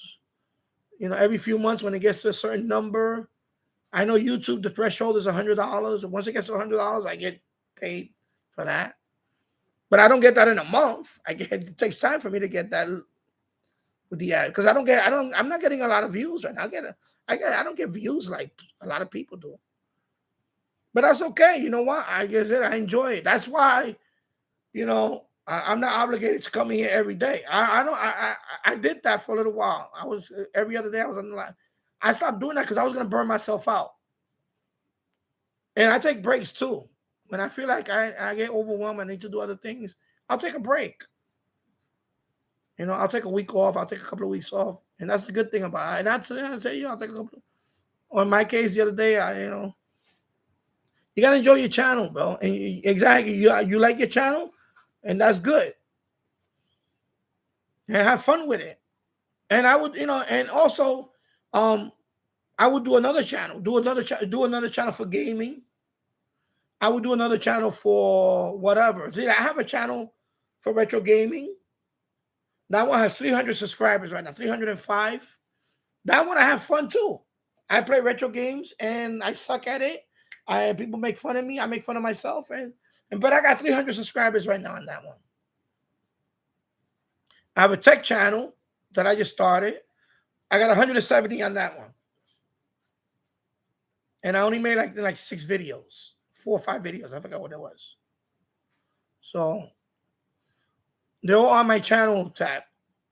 When you go to my channels, you see the tab, and they're all there. All my son, he just he did a couple of videos. I uploaded for him. He started his own channel. And my son, my 8-year-old son Sanjay Gaming Channel. He plays some games there. I show him how to record it on the screen, and he uploaded 2. I uploaded 2 videos for him, and I edited it for him. I'm showing him because he wants to do a channel. And then I have what was the other channel I have? I have another channel, Danny Finance. That's just crypto and stocks. That one I need to do a video on that. So it's been too long since and that one I have 469 subscribers. I'm almost at 500. But you gotta have fun. Try different channels too, because you might not like the radio channel. You might say, you know what, I think I'm having more fun with the gaming channel, and that channel might be the one that might get you there. Like Jill's, right? His top channel is now official SWL channel. His top channel is his tech channel. His tech channel has over 100,000 subscribers. Okay? That's the one that makes him the money. That one gets the most, because that one gets a lot of views. He has 100,000 subscribers. He may got the plaque for YouTube for that one. Now, official SWL channel is a popular channel. He has 40,000 subscribers, but that's not his number 1 channel. You see what I'm saying? So sometimes, my advice to you is also make another couple of other channels and have fun with those channels. And that one might be the one you might want to like putting more energy into. Right now, I put all my energy into the radio channel because it's the one that I have the most. And it's the only one that's monetized. But I go back and forth. I have my retro gaming channel. I'm going to do a video on that soon. I got to bring my equipment. I'm going to put it right here. gaming stuff. I'm gonna hook it up, and I'm gonna be playing games, and I'm gonna do that because that one I have fun. I would like to get that one, and they're gonna take time, Like I said, you gotta have fun, have fun doing them, and enjoy doing But my advice is I would do more than one channel because you might not, like right now, radio channel might not be for you. You might be better at gaming, and people might see you playing games, and those channels are popular. Even not retro gaming, even new games. Like my son watches a lot of those channels. Like they're playing games, and those channels get a lot of views, and they get a lot of people. But I'm still enjoying this channel. Now, the day that I feel like the content is slowing down for this channel, maybe. But I haven't got to that point. I'm still no. This is still my top channel. But I enjoy retro gaming. I enjoy all that. But I give it, this is the one I enjoy the most. I know. This is the one I enjoy the most. But I have retro gaming. I mean, look at my Mario right there. That's my son and my, and that one I have retro. I have Sega. I have Sega Genesis. I have a Nintendo. I have all these systems. There's videos, computers, old computers, and those videos. That channel has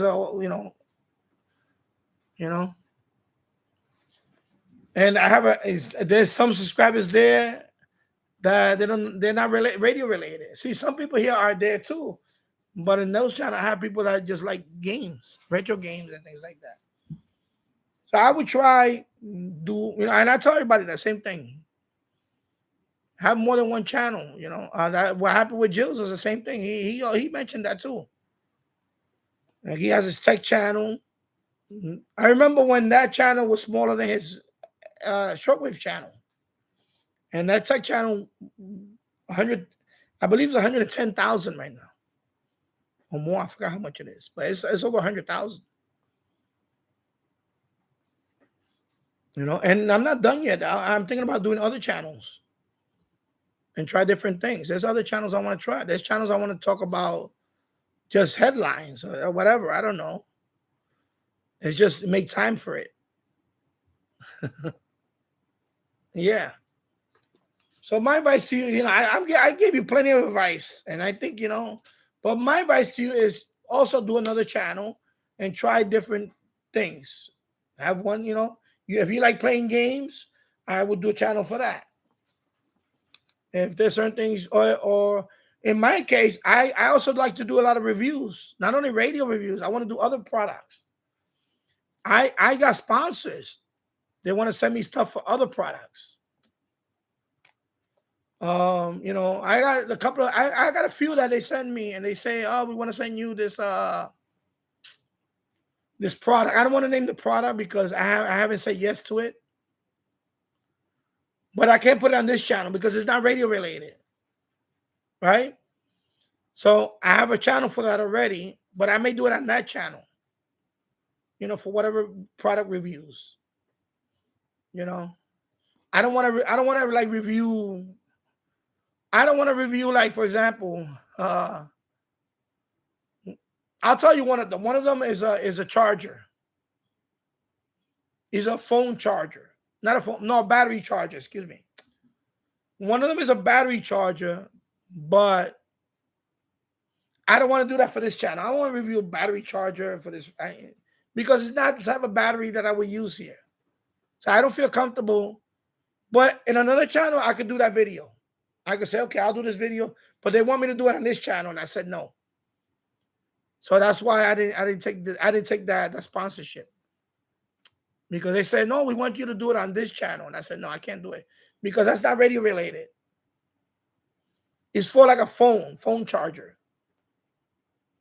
So I'm not gonna suggest anything. Please don't ask me that.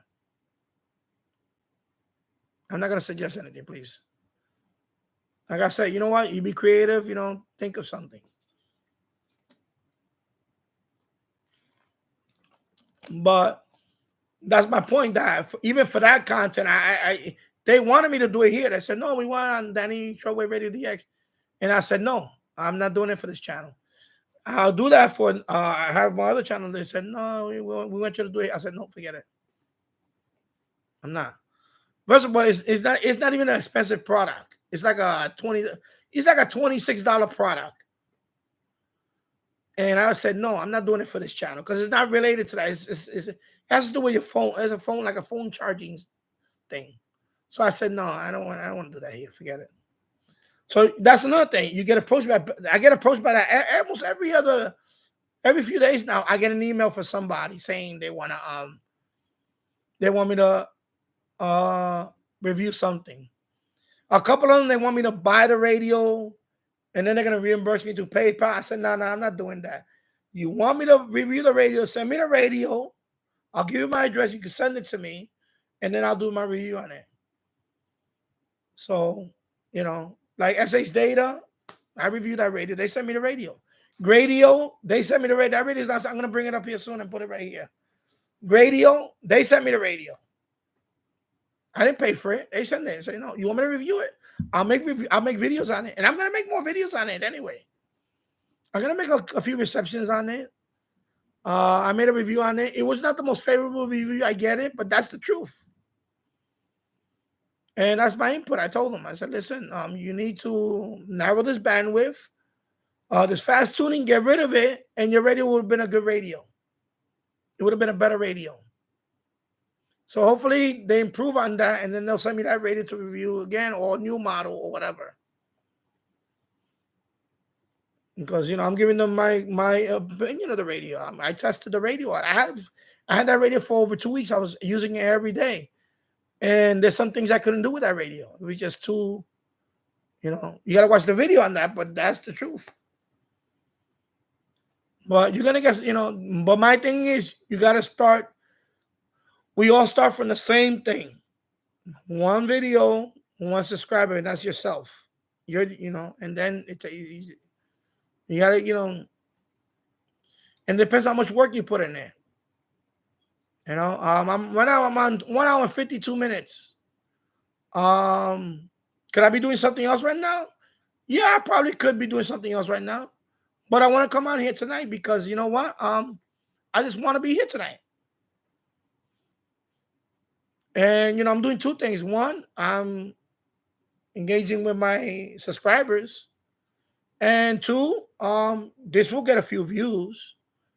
And number three, most important for me, is I'm putting watching hours. Because another thing, when you do live streams, you bring up your watching hours, especially after the live stream is over and people play your live stream over and over, your watch hours go up. And you need that to stay monetized. Uploading short videos is not going to be enough for you to get monetized. You need to do live streams. You have to. Or you're going to do a bunch of long videos. And you better hope they get views to get those watch hours. And that's what happened to me a couple of years ago when I lost, last year, when I lost my monetization. I wasn't live streaming back then. And my watch hours went down. And I went below that threshold and they kicked me off the YouTube partner program. So that's why, another reason why you have to do live stream, all these things. You have to do, it's for the watch hours too. Even if nobody watches me right now, and they watch it during the replay, I get the watch hours. That's why I don't care. I don't care if 50 people watching me. As long as I'm over the 4,000 hour threshold for the year, I stay monetized. That's it. And you don't get no strikes, no copyright strikes, which I never got one. I never got a copyright strike. You get the copyright, they call it violation or something. It's not a strike. Copyright strike is serious. That's something else. I never got one of those. So long as your account's in good standing, you can get monetized, and that's it. And that's fine. And right now I'm engaging with my audience. Right now it's only you two guys on the chat. So that's why I don't mind talking to you guys. Yeah, so you know what? Listen to everything I tell you. And later on, play back this video and keep listening to my advice. Play back this video and listen to all my advice. You know, I could make a separate channel and talk about all this stuff. But I don't want to. There's plenty of channels that talk about all that stuff. You know, I don't want to talk about how to, because my thing is not only YouTube. My thing is also you have a channel. I keep telling people over there. Some people listen to me. Some people be like, "Oh, I don't want to do it." You gotta have other social media. You have to. If you want to compete, or you want your channel to be at least noticed, you gotta have other social media accounts. You gotta have a Facebook account. You gotta have a Twitter account. What else? I have Reddit. I have Reddit, which Reddit does help because I get views from Reddit more than any other. Out of all of them, Reddit is the one that I get a lot of views from. I get more views from Reddit right now because I have groups there. I made my own communities there.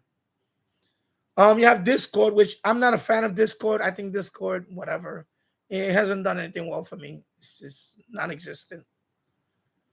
I have a blog. I have my own blog. I post all this on my blog. So I got my own blog too.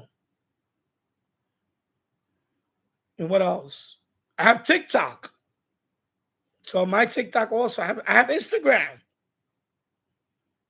You know, I have Rumble. Right now I set up Rumble. My Rumble account now, every time I post a video here is on Rumble. I have it synced now. So if you got my Rumble, if you got me on Rumble, you can watch this on Rumble after it's done, after the replay. I have the same videos are synced on Rumble. I also have Odyssey. That's another one that every video here is on there. You gotta have more social media. You gotta have social media. You gotta be able to reach more people outside of YouTube.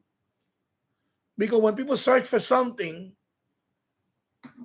for example, if they put SH data D109 and on Google, my video might not be number one. It might be my blog link. So people go to my blog and then they go to my video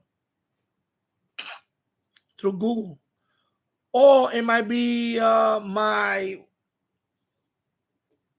Reddit post. People might they see my XH data D109 video from Reddit and they came here and now they on my YouTube channel. You got to come from everywhere. It's not one, you cannot just play YouTube and that's it. You got to have a social media presence. People, I keep saying it over and over. I know some people say, oh, I don't want to have a Facebook account. I don't want to have it. Well, then that's fine. But I'm just telling you that's what everybody does that wants to be, they want to find your site. It's a lot of, you gotta understand, you're competing with millions of other websites or millions of other channels.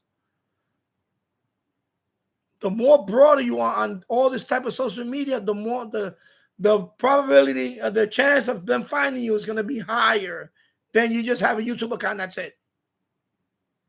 Okay? You have to have other social media accounts linking to your YouTube account. Okay? Even if you have your own different websites, you have to link it back. And you also have Linktree. You have a Linktree account where you have all your social media links in there. I have a Linktree account. You have a Linktree. You have all this. You have to have other websites, social media, linking to all your, this account to, because that's what YouTube, that's what Google sees when people do a search. They see how many people are linking to your website and people share the video. Every time you do a video, ask people to share your video. It's very important that you ask people for all this. It doesn't hurt to ask people to subscribe to your channel at the end of the videos. And I'll be back in a few seconds.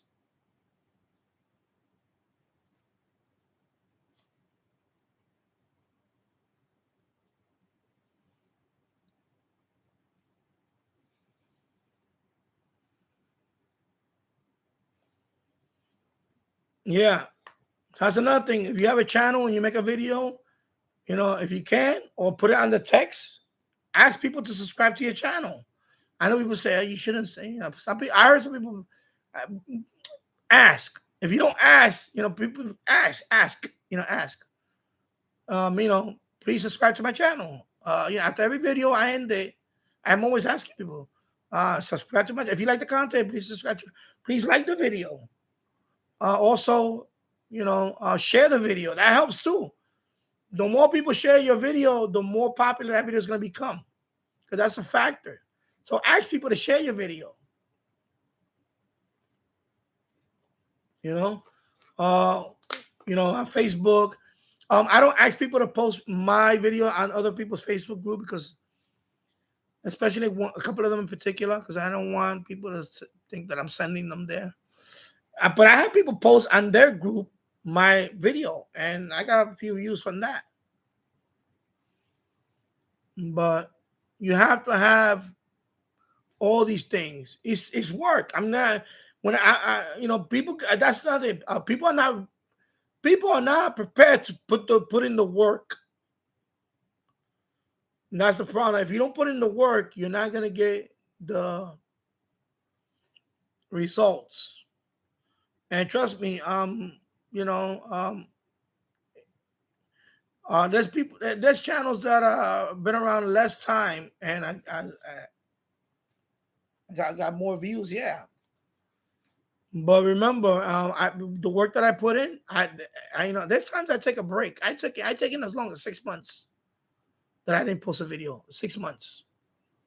But that's me. Now, during that 6 months, would have been regular posting videos, my channel would have been a lot higher. Yeah, it would have been a lot higher, but that was my choice.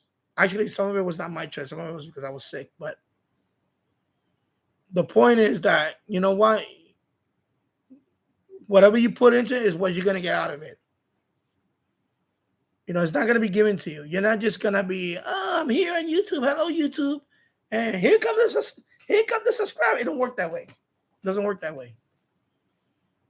You know, I'm on right now. It's 2 hours and 2 minutes I've been on. The most I had here, I think, was 8 people watching on a Friday. But that's okay, you know. I'm here unannounced, and that's fine, you know. I'm not, you know, again, but I got 2 hours in, so that's watch hours. That's also watch hours I'm accumulating for my YouTube criteria. That's fine. As a matter of fact, 2 hours in, guess what I'm going to do now? I'm going to stand up. And here comes my standing. Let me activate the standing desk.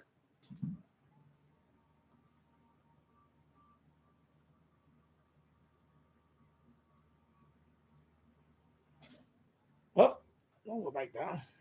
All right. There we go. Okay, let's move the chair out the way. So, of course, thank you, Flexi Spot, for the standing desk. I got to mention them because 2 hours sitting down. Now it's time for me to stretch a little bit. So, yeah. So this is the standing desk, Flexi Spot. And this was a sponsor. You see, and they reached out to me for this desk. They say, if you want to make a review on this desk, we'll send you the desk free of charge.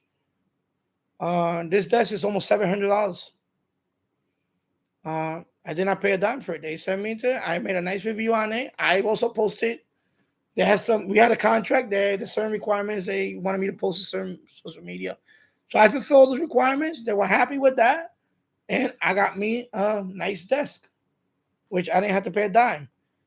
But this wouldn't have happened if I didn't put in the work. You see what I'm saying? Because I do live stream. They liked the fact that and I told them, I said, listen, you know, I'm going to be mentioning your desk on the live stream. So all this is free publicity. You know, and I'll show you the desk again. You know, it's all free publicity for them. And that's fine. You know? Not the YouTube thing, but sometimes sponsors, you'll get more from sponsors. This is my Flexi desk. As you can see, the metal legs and all that. Okay.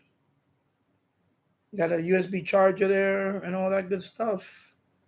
So that is the Flexi Spot standing desk E7. That's the model E7. And you know, you put in the work, you'll get noticed. They reached out to me. I didn't reach out to them. They reached out to me, and I thank you, John. And he asked me. I thought I was skeptical. I was like, okay, really? And I said, okay, fine, you know. And I made a video on it. You saw the video review on it, and they were quite happy with it.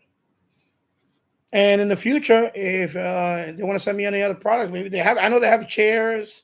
They have other stuff that they make. And they want to send them my way. They want to I'll be glad to. You know, these are the type of things, and that's what I'm saying. That don't think about. You know, that's another thing. You don't have to have 100,000 subscribers to start getting any type of sponsorships. You know, I got 2,000 subscribers, and I got a couple of things sent to me already. Okay, so you don't need 100,000 subscribers to start people sending you stuff. There's people that have a little more than this, and they're getting radios and they're getting all this stuff. And I have not reached out to some.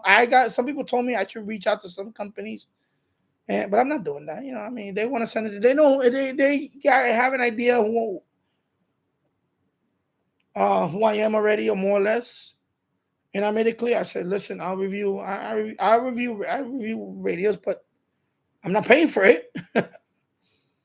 First of all, I don't have money to be buying the radio that I really don't want. You know, now if you want to send me a radio or an antenna or radio related product that you want me to review, just contact me. My email is in the about page, and that's it. And then you'll get my address, and then you can send me there, and then I'll. You know, you want me to make a video review on it, or you want me to make also a social media post on it and all that stuff too.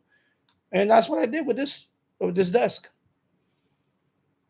And they were happy with it. Like radio, I still need to contact radio about the review, and I'm going to make more videos on there. Even though it was not the best review for them, but I'm still going to give them my input. I want them to use my input and say, listen, you know, if you do this and improve this radio could be this much better. Right now, for example, this radio, for the price of that radio, actually that radio is the price is higher on that radio. This radio blows away that radio. But that radio has a nice speaker.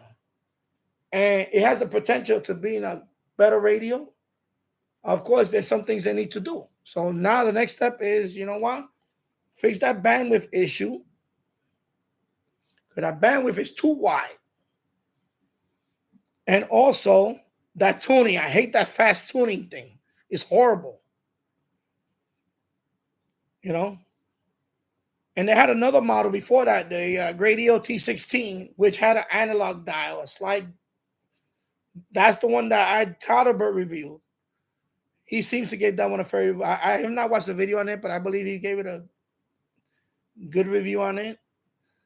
But this one is the model that came after that. And they put a digital display, and that thing is too fast. The tuning is way too fast. By the time you try to pinpoint your station, you're fiddling around for too long. It just takes too long to point, especially on shortwave. I can't fiddle around too long on it. Just can't. It's not. To me, it's not practical. But surprisingly, on FM is good. It's okay. Now, if they want to improve on that radio, they could put RDS on it because they have the big display on it. So I like that part. That maybe on FM, if they would have put RDS on there, of course, it would have been a little more. That radio could have been a contender. So that's why, too, it's good to give them your input on all that stuff. You know, I don't want. See, that's why I didn't bash the radio. I know people say, oh, you should just bash the radio. No, I don't want to bash the radio because I saw some potential on that radio. It's a nice looking radio, but I didn't like the bandwidth. It was too wide. Again, also, I didn't like the tuning. It was too fast. If they fix those two things, the radio would have been a better radio. It would have been, you know, I don't want to say contender, but it would have been a better radio. And I still use it. It's a good kitchen radio. I have it in the boiler room right now. I use it for when I'm in the boiler room. I just put that one on because I have it already on one particular station that I listen to all the time. I leave it there, and it sounds great. Am I going to pay the regular price for that, $50? No, not for that radio. No. Discounted right now is at 30. I think it was at 30 something dollars. I forgot the price of it right now. I think it was $33 or something. At that point, I'm already like, okay, again, if at that point you're competing with this one now, a discounted for this one, and this one is still blown away. It's not even close. And that's another thing about that radio. That one uses D batteries. So that one, for example, emergency radio, that one is good because I got D batteries. You know, I got batteries, you know, and I got more. But you see, I can just put in the D batteries, and that radio is good to go. Now with the rechargeable ones, if they're not charged up, I'm out of luck. If a power outage happens, right? So it's good to have a radio with the regular batteries on it too. So you know, that's why it's good to have, you know, batteries. And I'll put the link on this if anybody wants this case. This is a great case to put all your battery, and it even has a battery tester. Okay, so I put the link for this if anybody wants to know about this. As a case. See, so I have all my batteries there for an emergency. And I have another one, another plastic container with a bunch of D batteries in it. But not. So that radio is 4 D batteries. You know? That's the good. That's the plus about that. Yeah, I bought that a couple of years ago. I'll put the Amazon link at the end of the end of the stream. I'll put the link up because last time somebody asked me about that too. So I wanted to make a review of that actually, but you know, it's just a battery case. Maybe when I have my other channel, I could do a nice review on that.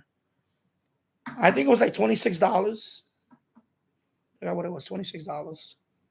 I think it's heavy with all those batteries. It's like a workout.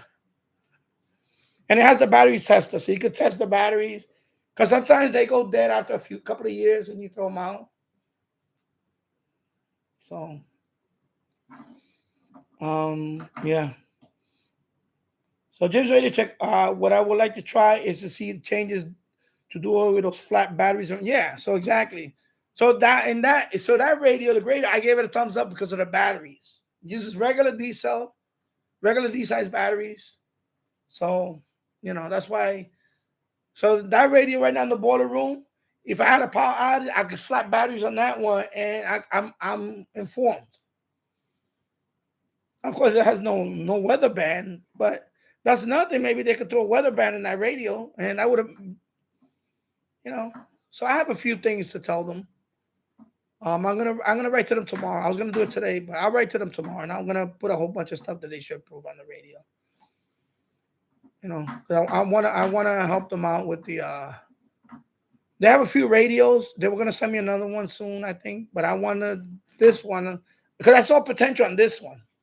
They kind of remind me of this one a little bit, the color and stuff.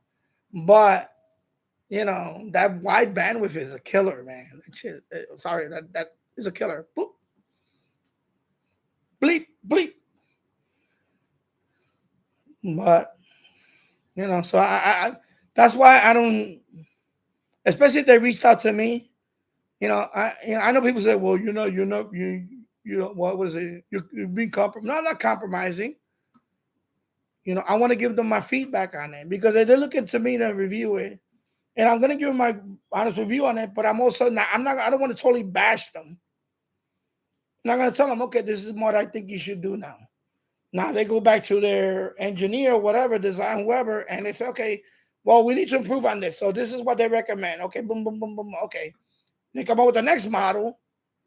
Hopefully they listen to us, the user or the reviewer, or the, you know, in my case, influencer, because that's what they reached out to me as an influencer.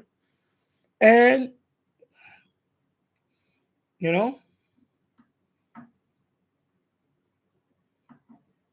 it's not, oh, I want to bash a radio because I want for street cred.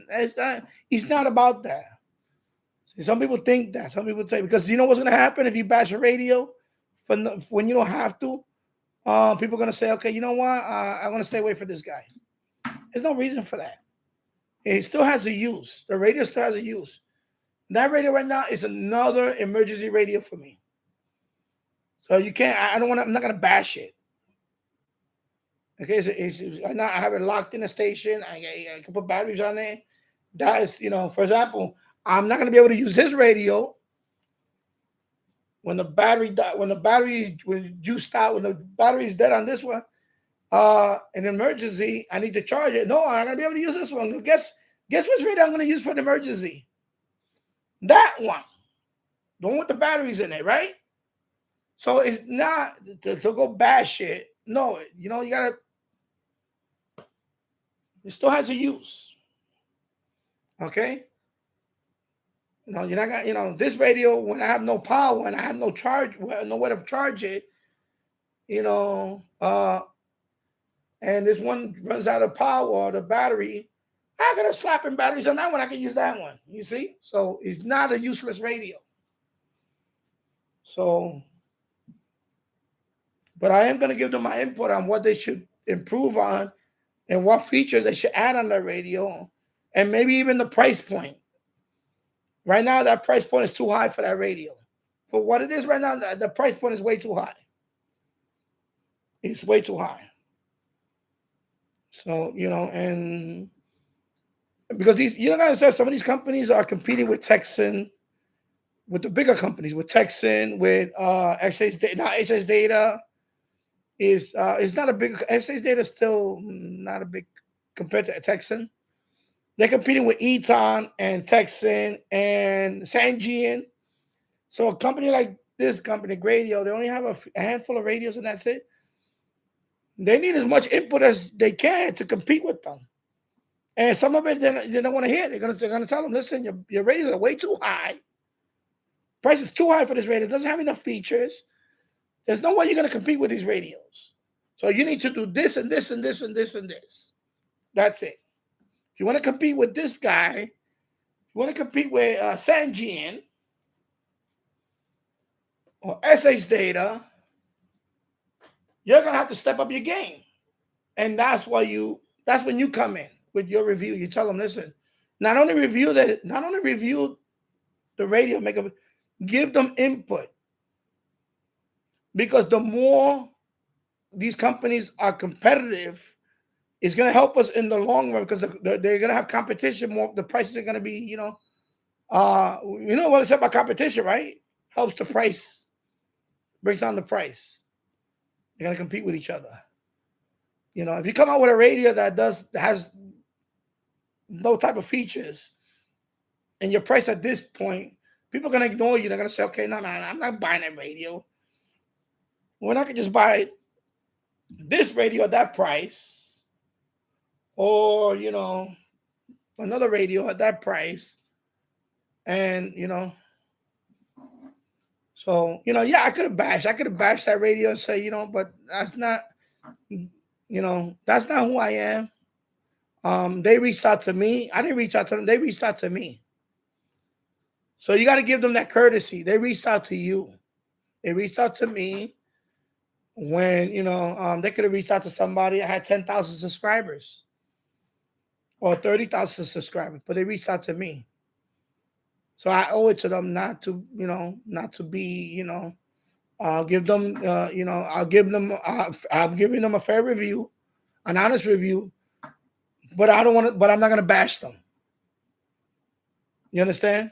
So people need to understand that he's not compromising. Compromising would have been like, oh, it's the greatest radio. It says whatever. It's better than this radio. That radio is better than this. No, then I would have been lying. Then right there you would have said, oh yeah, this guy's lying. I didn't do that. So that's what the point I'm trying to tell people. So when you if you're in a position to review something, somebody they send you something, you know, be honest about it, be fair about it, but don't bash them either, because that doesn't that does a disservice to all of us as a community. Okay, because then there's other radio makers out there that want to send the product to you right now, and they're not going to do that if you bash the hell out of this radio. And they're going to be like, what? You know, they're not going to approach you. You're going to be unapproachable. And that's not me. I don't want to be unapproachable. I want them to approach me. You know, and like I said, now some are approaching me. But some, you know, like I said, some of them want me to buy it. I'm not buying a radio. And I told them there was one that was a decent radio, actually. It was and they told me, but if you buy the radio, we'll reimburse you. Plus, we'll give you, I think it was another amount on top of that. And I said, no. I don't want that. Just send me the radio. I'll review it. And I'll tell you if I like it. If I don't like it, and I'll give you my review on it. And I say, because that's content for my channel. If I review that, it's content for my channel, because somebody's looking for that. Somebody's looking to buy that radio, and they see you're probably the only person that has a video on that. Right now, that radio, the radio, I did a search on YouTube. I'm the only person that reviewed that radio. There's other channels that show the radio and all, but not a real in-depth review. No, I'm the only one. I'm the only one. And that's what I'm talking about. You be that person. Be the only person that reviews that particular radio. And be that person. You know, don't be afraid to be that person. Be the only person. And then people say, okay, yeah, this guy, he really in-depth review on that radio. Like when I did a review on this radio. What it was, a 35-minute video? It was a long video, right? 35 minutes. I broke this thing down. I said, this is what I like about it. This is what I don't like about it. This is okay. This could be better. It wasn't going to be like a 5-minute video. No. And some people like my review more than other channels' review. Because I saw a couple of them. Some of them, they weren't honest about the radio. They were a little over the top about the radio. Some of them were rightfully so, but some of them were a little over the top. You know, like, you know, I explained it to them. I said, no, if you're a medium wave DXer, this radio is not for you. If you're serious about medium wave DXing, this radio is not for you. Because I broke it down why. Even though this has the bandwidth filters, it's too, in terms of interference, it's too, it overloads even on it overloads even with this. It overloaded even with this AM loop. It overloaded. So that's why I couldn't recommend this radio for AM DXing, medium wave DXing, because if this overloads this front end is too, you know, I just couldn't recommend it for that. It's still a good radio. Medium wave DXing by itself is okay. It's good. No, it's actually good. But you got to have it in an environment where there's not a lot of noise. And you cannot use anything like this, because this thing overloaded the hell out of this. So I couldn't give it a perfect, you know, it wasn't going to be a 5 out of 5. No. This radio, I gave it like a 3 out of 5. Okay? So I was very honest about this radio. And they saw the video. They didn't reach out to me after that. I still have, you know, but I don't know. Hey, but it's the truth. I couldn't say, oh, this radio is a 5 out of 5. No, not a 5 out of 5. All right, so. But I wasn't going to bash it. I wasn't going to dunk it in a pool of water or whatever. No, I'm not doing that. It's not that. It's not like that. It's not that bad. Okay, I don't have every radio. I don't have the worst radio that I have. I think is this one. I'm gonna show you.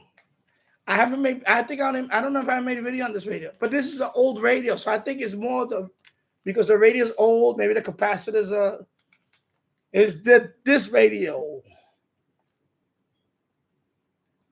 but this radio is old. This is from the 90s. Okay, this is the shortwave radio, AM/FM shortwave radio. Is from DAC.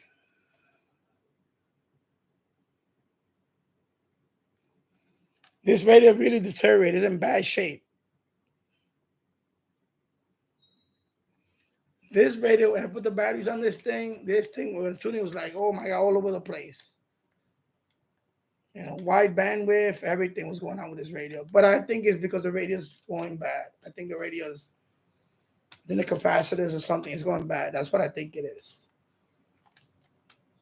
And I bought this radio off of eBay. I bought this radio because I remember 90s.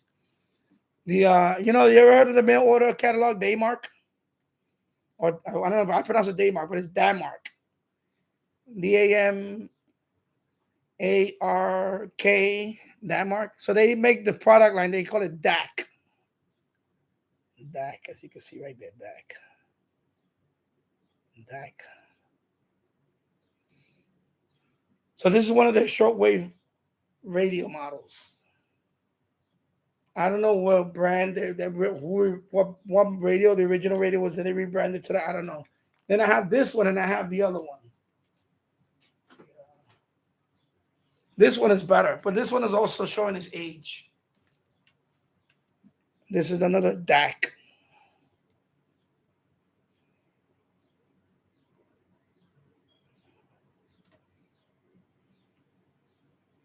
These are from the 90s. Okay. That's the back of it.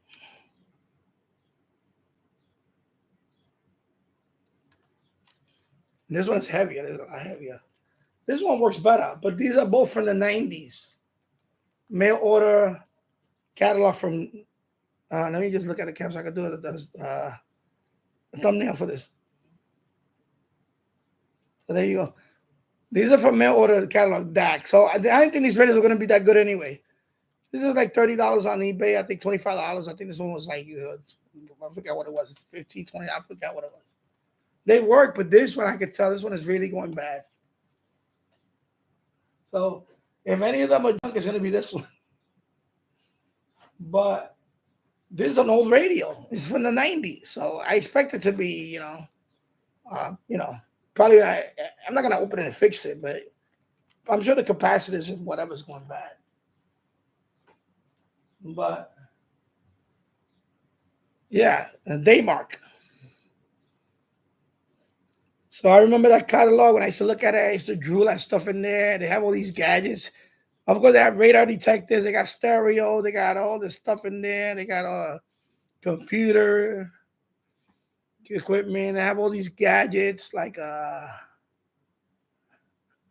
remember I was gonna buy a whistle. Like whistle. There's a whistle that it scares dogs away. Like if an aggressive dog comes toward you, you play the whistle, and it kind of they don't like that sound. So they have all these gadgets there too, and that's catalog. So, but I used to get that catalog every month. Like is it every month? No, every quarter, every 3 months. Is it 3 months? Yeah, every 3 months, every quarter, you get the catalog, all the catalog. Daymark, and they have all that stuff. And what I liked about them is they had the easy payments. So you would buy something, right? And you could put it into 4 easy payments. So you could pay this off in 4 months, So I would get like something like a $200 item, and you pay $50 every month for 4 months, and then you pay off. So that was cool back then, especially when you're on a budget. I used to love that 4 easy payments. So that was the cool thing about that. 4 easy payments. Let me put this back over here. So I'm about 20 seconds away from another ad. So I'm going to let the ad play for a second. A word from our sponsor. And I put this here. Get a word from our sponsor in 3 seconds.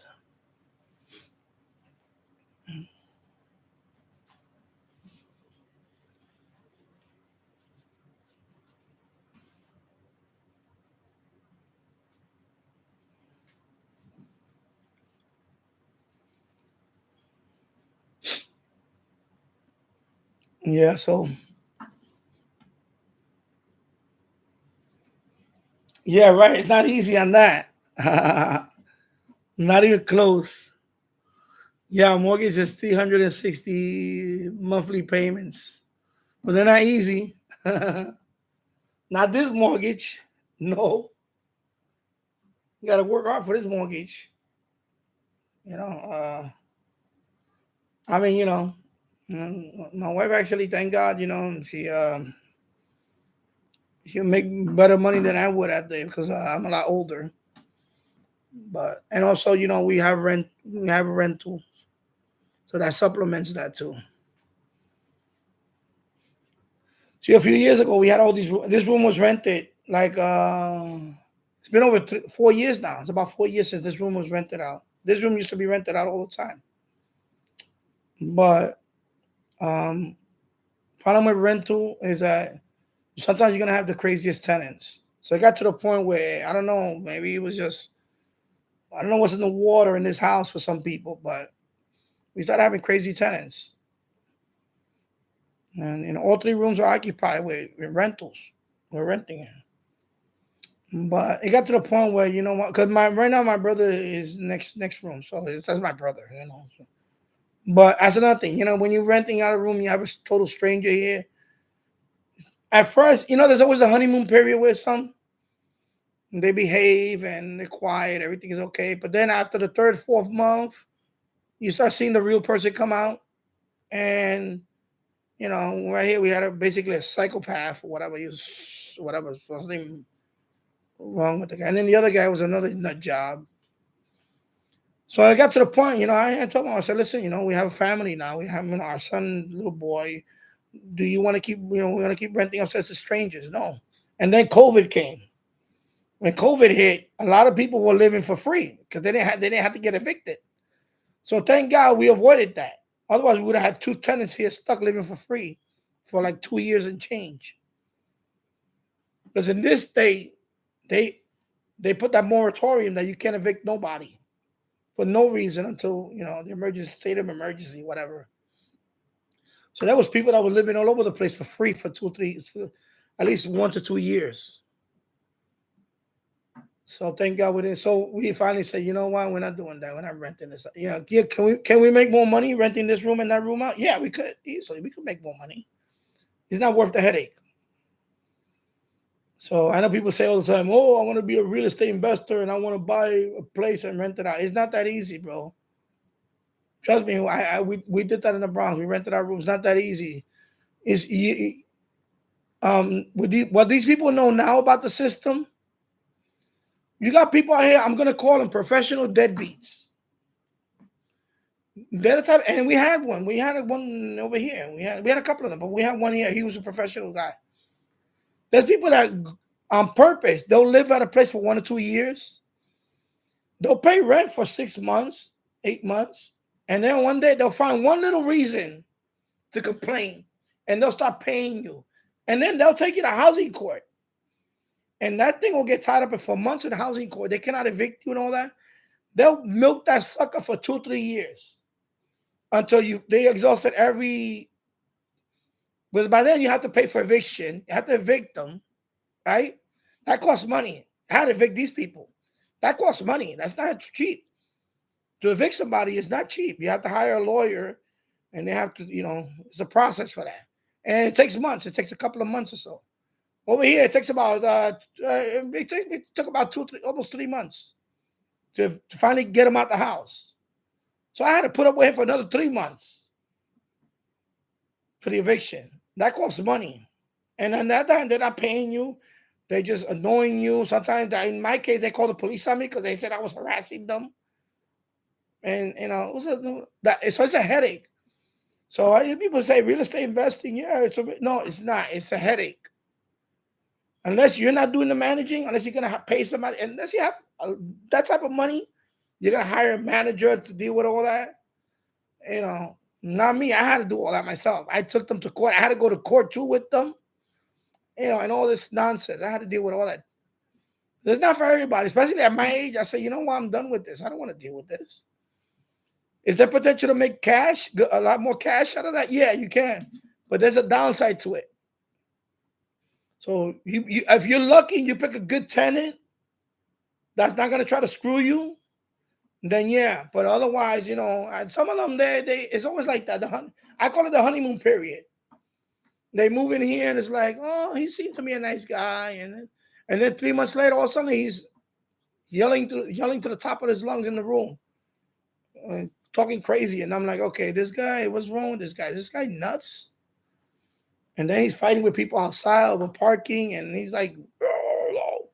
Then he kicked my front door in, and that's when I said, no, I went off on him. And the guy was unstable. The guy was very angry at everybody. He was something was mentally wrong with the guy. So finally, he had to leave. That's it. He had to leave. Because, you don't know. These people are taking time bomb. You don't know. I don't want to hire somebody here kill a, white, serial killer or something. Because even if you do a background check, it's expensive to do a background check. And you're going to do a background check on every potential tenant. You know how much money that's going to cost you? So it's not practical. It's not that easy to rent. My neighbor across the street, he's renting the top apartments. It's been 5 years. He has 4 different families in 5 years. 6 years, 4 different families living there. The turnover is every 2 years they have to go. Another family comes for 2 years, and they go. Another 2 years, and somebody else goes. That's the way it is. There's always a turnover. And when they leave, it usually damages the apartment. He has to repair the whole apartment. Yeah, no, they don't go. I don't know about these people, but I know the other tenant, he came back here to try to fight me a couple of years later because I evicted him. One day I'm walking down the block, he tried to confront me, and I told him he was going to talk to me. I said, listen, stay away from me. And plus that guy, he had issues. I found out also he was a pedophile. That's another reason why he got kicked out of here. So he was drunk. He wanted to fight me, and I was like, yo, you need to back up. And I came back to the house, and he followed me. And I closed the door, and I told my wife to call the police that he's not supposed to be here because, first of all, he's near a school zone. Because he's a sex offender. He's I think level 2. Level 2, I forgot what level it was, level 2 or something. He's not supposed to be near. He kept banging on my door. So I went outside. I said, listen, stop banging on my door. You need to back up. The police is on the way. Get the hell out of here. He said, I'm gonna kick your ass. I said, okay, you sure? You sure, bro? Boom! He went down like a sack of potatoes. Right here, right on the chin. Actually, above his eye, right here. Right on the temple. Yeah. Boom! Right on the temple. Down he went like a sack of potatoes. And he was down for an hour. I thought I killed him with one punch. I thought it was manslaughter. But he was just, and then I kicked him right away. I just said, he's okay. Oh, yeah, he's just groggy. Oh, he's fine. My brother was like, yo, I said, let me check. Yo, you okay?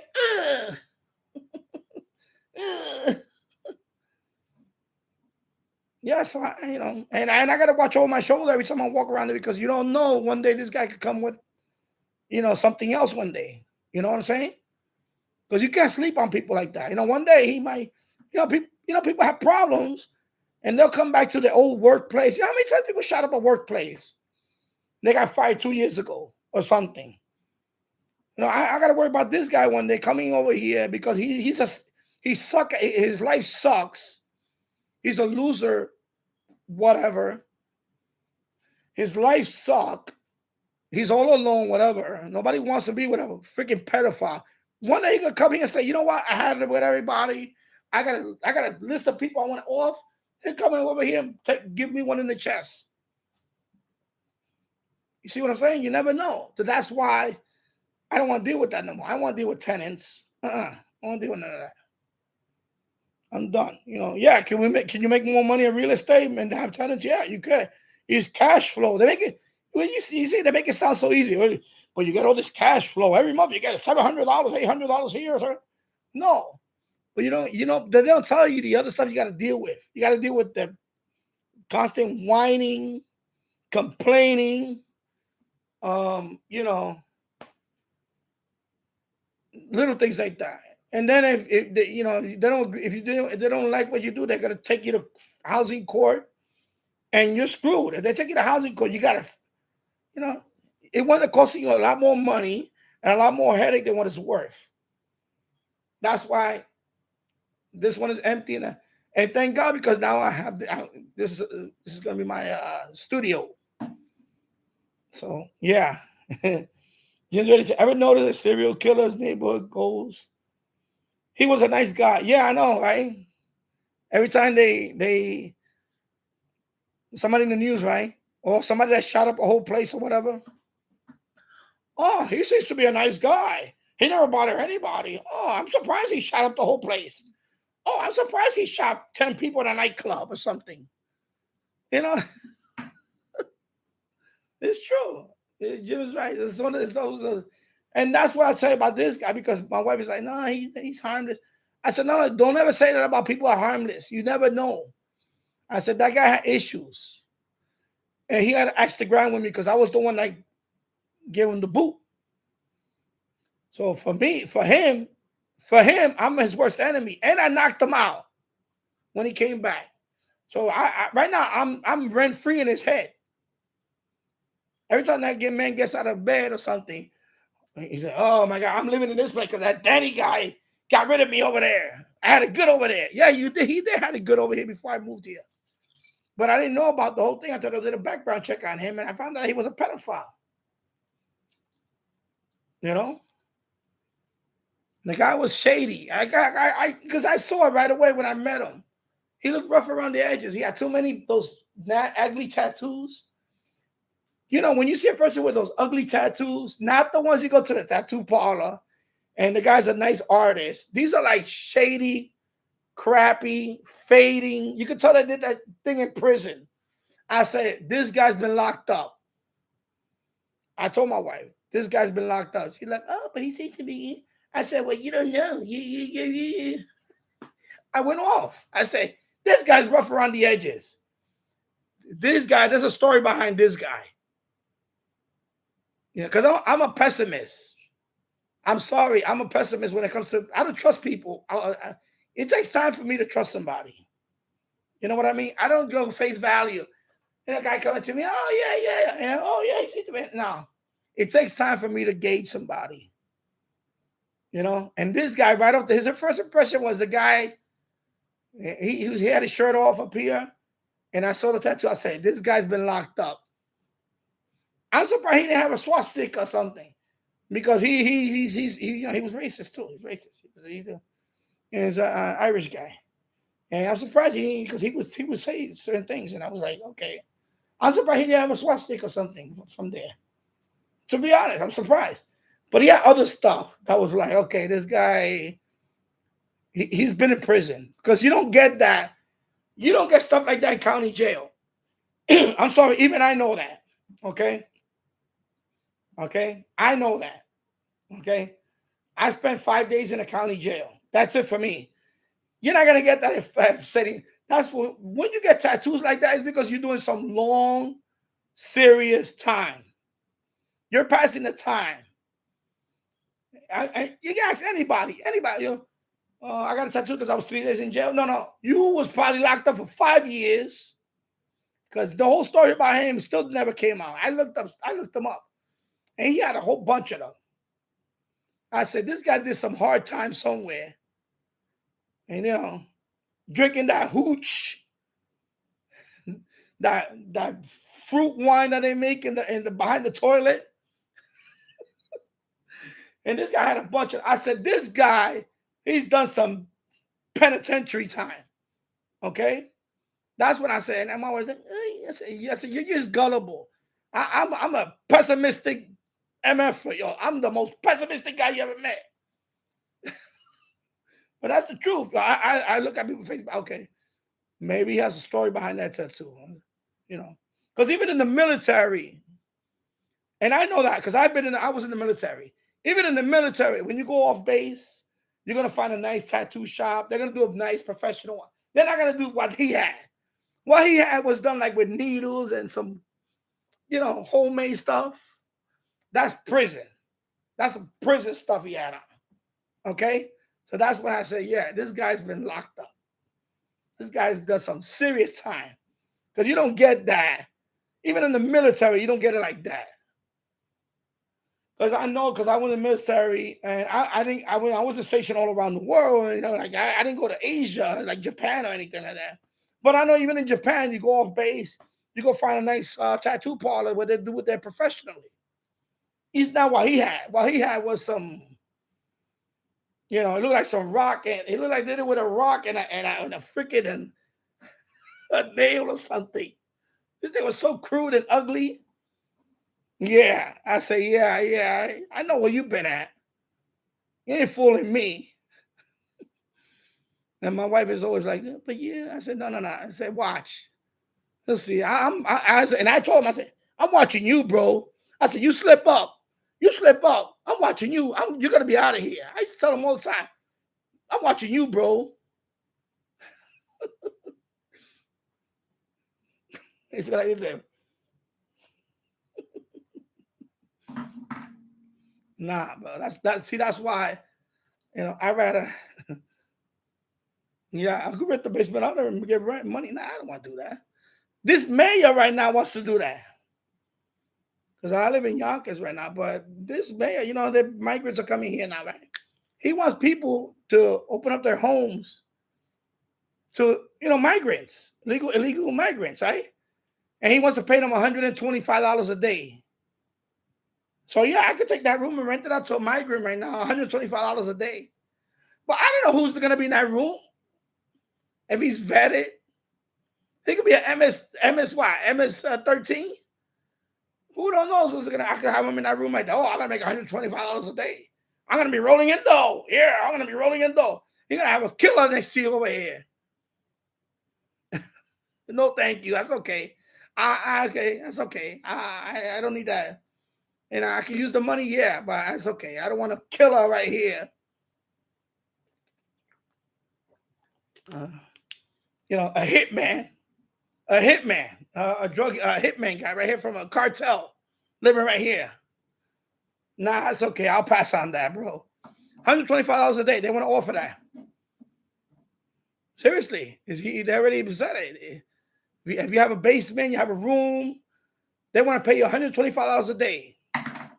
Sorry. Just to have a migrant in your migrant family or a member or whatever. I said, nah, it's okay. I don't want no El Chapo. El Chapo's you know, hitman. Or El Chapo's bodyguard or somebody. I don't want. That's okay. I'll pass on that. No, thank you. No, thank you very much. Oh, yeah. So the map, right? You like the map, right? It looks good, Jim, right? Yeah, so it's good. It's good. But I wanted to put it with a frame, but I think it's gonna hold up. Hopefully, those side of the table hold it up.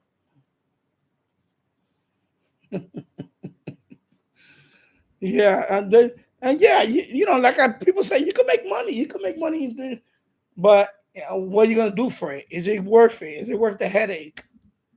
You know, is it worth the headache? You know what? Nah.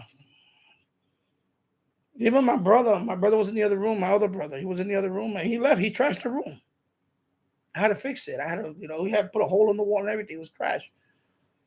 My own brother. Okay, he was a slob. The other room was the guy was. You know, you think Oscar Madison was bad from The Odd Couple? This guy makes Oscar Madison look like clean.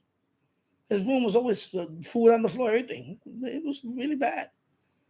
And that was my own flesh and blood. And I had to, eventually he left. Because I said, well, you know, clean up your room. You're telling me to clean your room. Like, you're a grown man. Clean up your own room, bro. It doesn't matter. I use Android. My phone is Android. My next phone is going to be Android. I just don't really care about Apple products anymore. I don't want to be locked into iOS.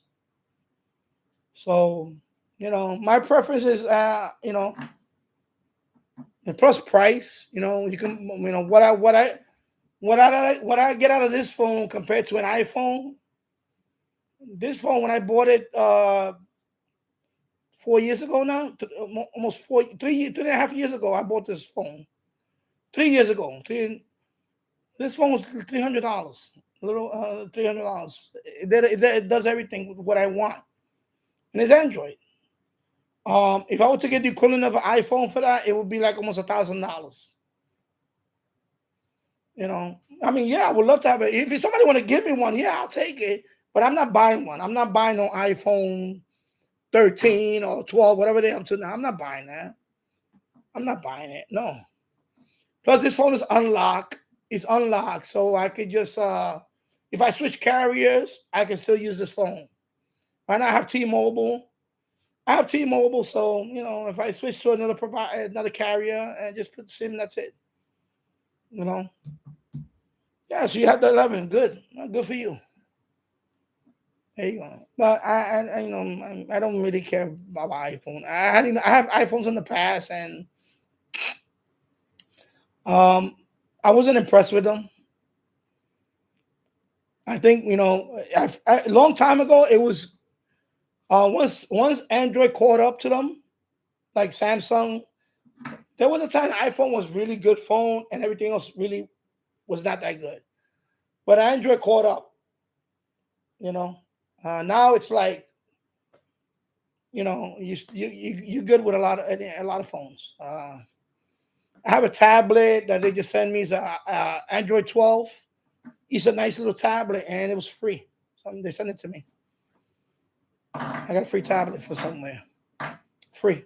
And it's a nice tablet. It's really rugged. It has a nice rugged case to it and everything. And I just said, you know, for my son here. Here you go. And that's it. I have no use for it because I don't use tablets. My next phone is going to be another Android phone. It's going to be a Samsung. It's probably going to be Samsung because this is a Huawei. I don't want no more Huawei brand. I'm going to be a Samsung. I already have it actually. But my wife is going to get a new phone. I'm going to take her phone. It's a Samsung. So, yeah. Yeah, I get it. You love the iPhone 11. Thank you. I get it. But you know, I think, you know, my thing with phones is like in my case, I don't play games on my phone. I want my phone to record video, to record good enough video for YouTube, and I use a few apps on it, but that's it. I'm not using my phone for a lot of gaming. You know, I don't play games on it, so my phone doesn't have to be, you know, the top, the fastest, and no, it doesn't have to. It's good enough. It does for what I want it to do, and that's it. You know, that's fine. Even after 3 years, it still does. I can have this phone for another year, and it'll be fine. But I'm gonna get a new phone soon, and then this one, I'm just gonna give this to my son. He plays games on it, so I'll give that to my son for now. My son is 8 years old, so he just wants to, you know, he plays games on them. He plays games and he watches YouTube. That's what he does on his phone. YouTube and plays games. That's it.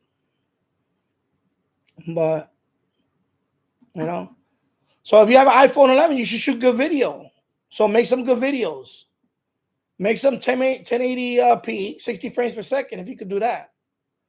You want to impress people? Go ahead, shoot 1080p, 60 frames per second. Go do videos with that. And you'll be ahead of a lot of people right now. My phone right now, this phone, it shoots 1080p, but not 60 frames per second. It says it does, but it doesn't. I tried it. It does 50 frames per second. That's the highest this phone does. This is not a 4K phone. Now, if your iPhone 11 is 4K, then you gotta shoot content, better content. Better, 1080, 60 frames, or 4K. I'm not there yet. I don't want to shoot 4K anyway. It'll be too much for. Right now, 1080 is where I shoot. This stream is 1080. My videos are 1080. That's it. I don't want to go higher than that. I see some people do 4K videos. I don't see the big fascination about 4K. If you're doing a little radio video, you're doing a little, you're shooting the radio reception, Why would I want 4K on that? You could, wow, I shoot 1080. That's good enough for me. When I first started this channel, I was shooting 720. So now it's 1080. I'm not going to shoot 4K videos anytime soon. Even my next phone can shoot 4K. I'm not going to shoot 4K videos. For what? It's going to be bigger file for me to upload. Whoever wants to watch it, they're going to wait longer to watch my video now. 1080 is fine. So if you can shoot 1080, that's good. That's what I recommend, 1080. 720 is kind of getting old now, so I wouldn't shoot at 720 anymore. So if you're going to make videos, try to get 1080. Another piece of advice. 720 is kind of already old. So, so that's another thing. But, if the phone works for you, that's it. That's why I don't really care about that. But, like I said, there was a time that the iPhone was, when it first came out, it was a revolutionary phone. It was a very good phone. But Samsung caught up with their Samsung caught up to them. And Android is pretty good. Android, I think, is pretty good operating system. It's not closed like iOS. Trust me, I had Macs. I have old Macs. The reason why I don't like Apple anymore because they still do the same thing. It's first of all, it's more expensive, and for what I get out of it, I didn't get much out of it. It's more of a fanboy thing. I guess if you're an Apple fanboy, and you're like, I love Apple. I love Apple. I love Apple. That's all it is. It's just a fanboy thing. To me, that's what it is. It's just a fanboy thing. Because Android could do everything. I could do everything on Android. And I could do everything on Android and more on Android than I could do with an iOS. Because anybody that's going to write apps, they have to write it for Android. That's the bigger market. So if I'm designing an app, the market share for iOS is this much. The market share for Android is this much. I'm not going to write an Apple app and that's it. I'm going to write it for Apple and Apple and Android. If I want to get a bigger market share, if I want to sell the most apps or whatever, you're going to make it for both. So I don't know what's the big deal about Apple anymore. What's the big debate about Apple? So that's why I didn't like it. I was like, okay, this is stupid. Especially iTunes, when I had my music. I couldn't, when I bought my music, it was locked into iTunes. If I wanted to listen to it on another thing, I couldn't. Finally, they got to the point where, now it's like, I bought music on Apple that I can't listen to it anymore. Because I don't have my iMacs is too old now. It's stupid. It's stupid. It's ridiculous. It's a stupid argument. Overpriced, overpriced. That's what it is. Overpriced. It's like people say, oh, it's like the Mercedes Benz and you're driving a Volkswagen. No, it's not. It's not. If you open it up, it's the same hardware. So a lot of it is the same hardware. Now they got the M whatever chip now. Big freaking deal. It's the same thing. The same. You know who makes it? Chinese people in China. It's still the same thing. It still comes from the same Chinese plant as the Android stuff. They make everything the same plant, except they stamp it with an apple. That's it. So gullible, man. I'm Apple fan. When I go to Apple store, I look at these people. They're like, "Oh, Apple. Oh, look at the Apple. Look at this iPhone." I look at them like, "Okay, you're gonna pay $1,300 for that phone, and in 2 years, that phone is gonna be pretty much it's old now." It's dumb. So stupid. People, I see people. I walk in there, I just laugh at them. I look at them and I laugh at them. But they look like fanboys. They just Apple. Oh my god! All right, add in 5, 4, 3, 2, 1.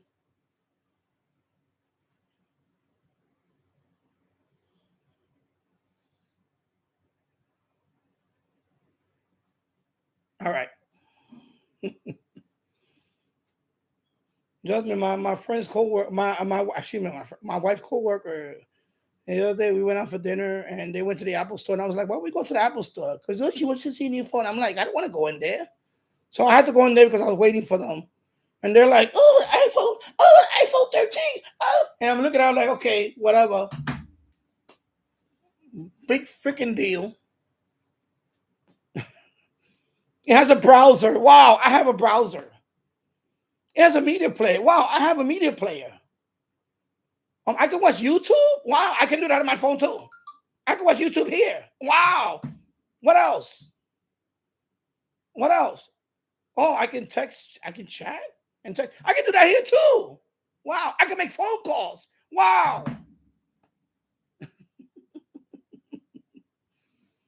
Like, what is the overwhelming thing about it? You know, that's what happens. They lost that edge a long time ago. They lost that edge. They had it for a couple of years when it first came out. That's it. Then they lost that. They lost that edge. Why? Because it has a laser edge apple in the back here too. You know, come on. Seriously. And that's what happened when I went in there. I'm looking at these people drooling. And I'm looking at her, her coworker, and I'm like, why don't you just buy an Android phone? Why are you breaking your head over it? Because I don't know if I want the 13. Because and that's what, and you know, and I started being like, sarcastic. You know, if you get the 13 in 3 years, it's not, you're gonna want the 15 or the 14 or whatever. So she's like shaking her head, like, you know. I say, meanwhile, I had this for 3.5 years, and I'm fine with it. I had this for over 3.5 years. I'm fine. I could have this for another 1.5 years, and I'm still be good with it because it does what I want.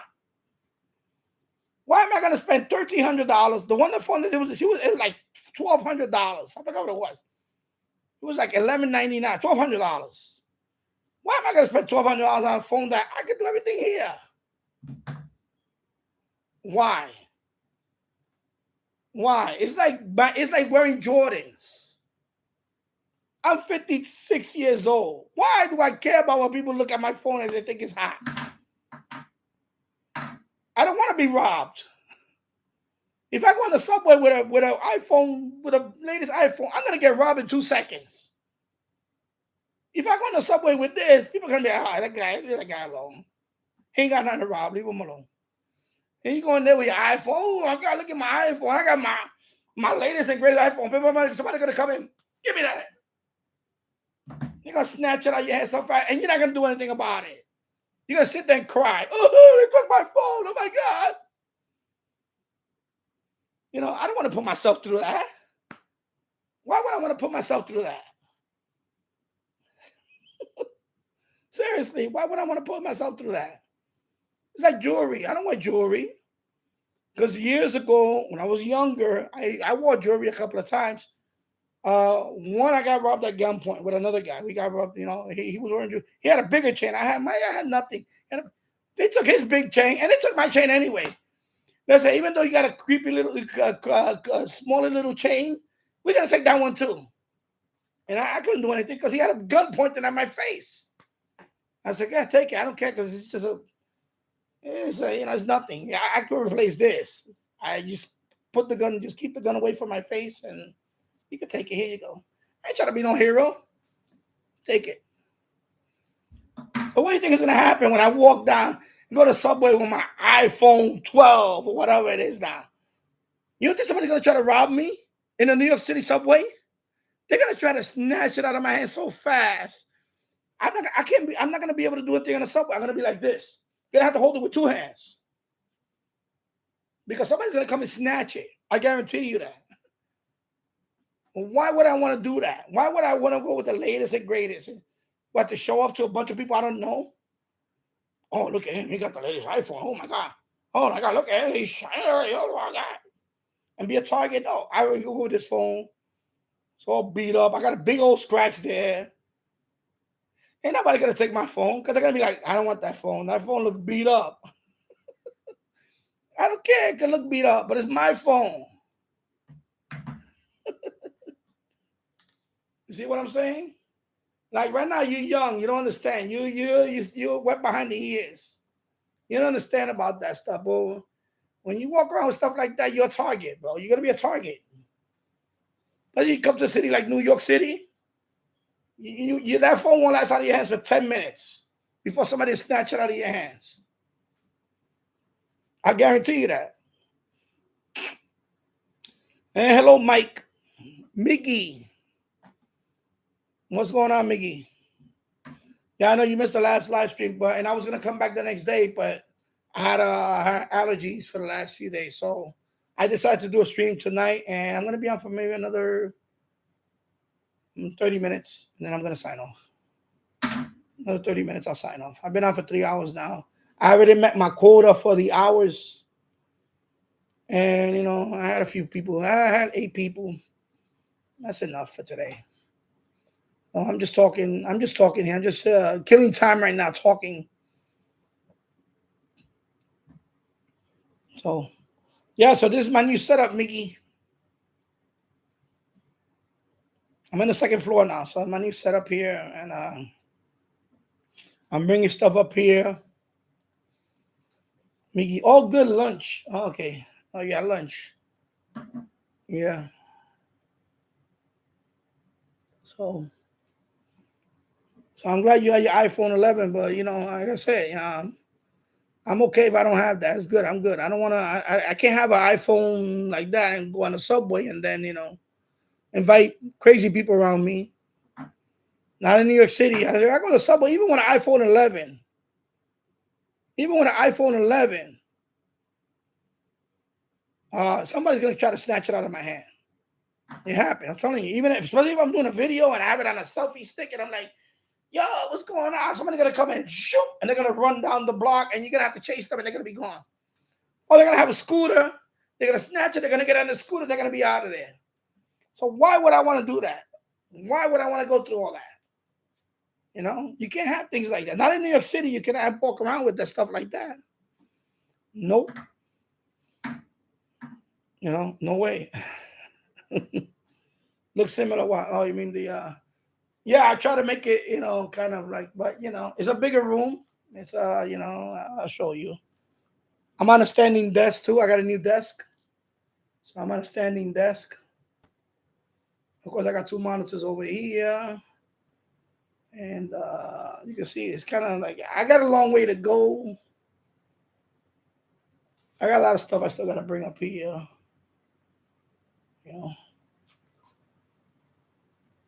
Yeah, exactly. You know what I'm talking about. You NYC, no. I don't want to go back there now. Right now, I've been looking for work, but every time you want to work in Brooklyn, I said nope. I don't want to work in Brooklyn. You want to work in in Queens? Oh no, it's okay. I don't want to. I'm trying to avoid not to work in New York City because I don't want to deal with that. I don't want to deal with every day somebody's getting pushed off the platform or somebody's getting stabbed on the subway.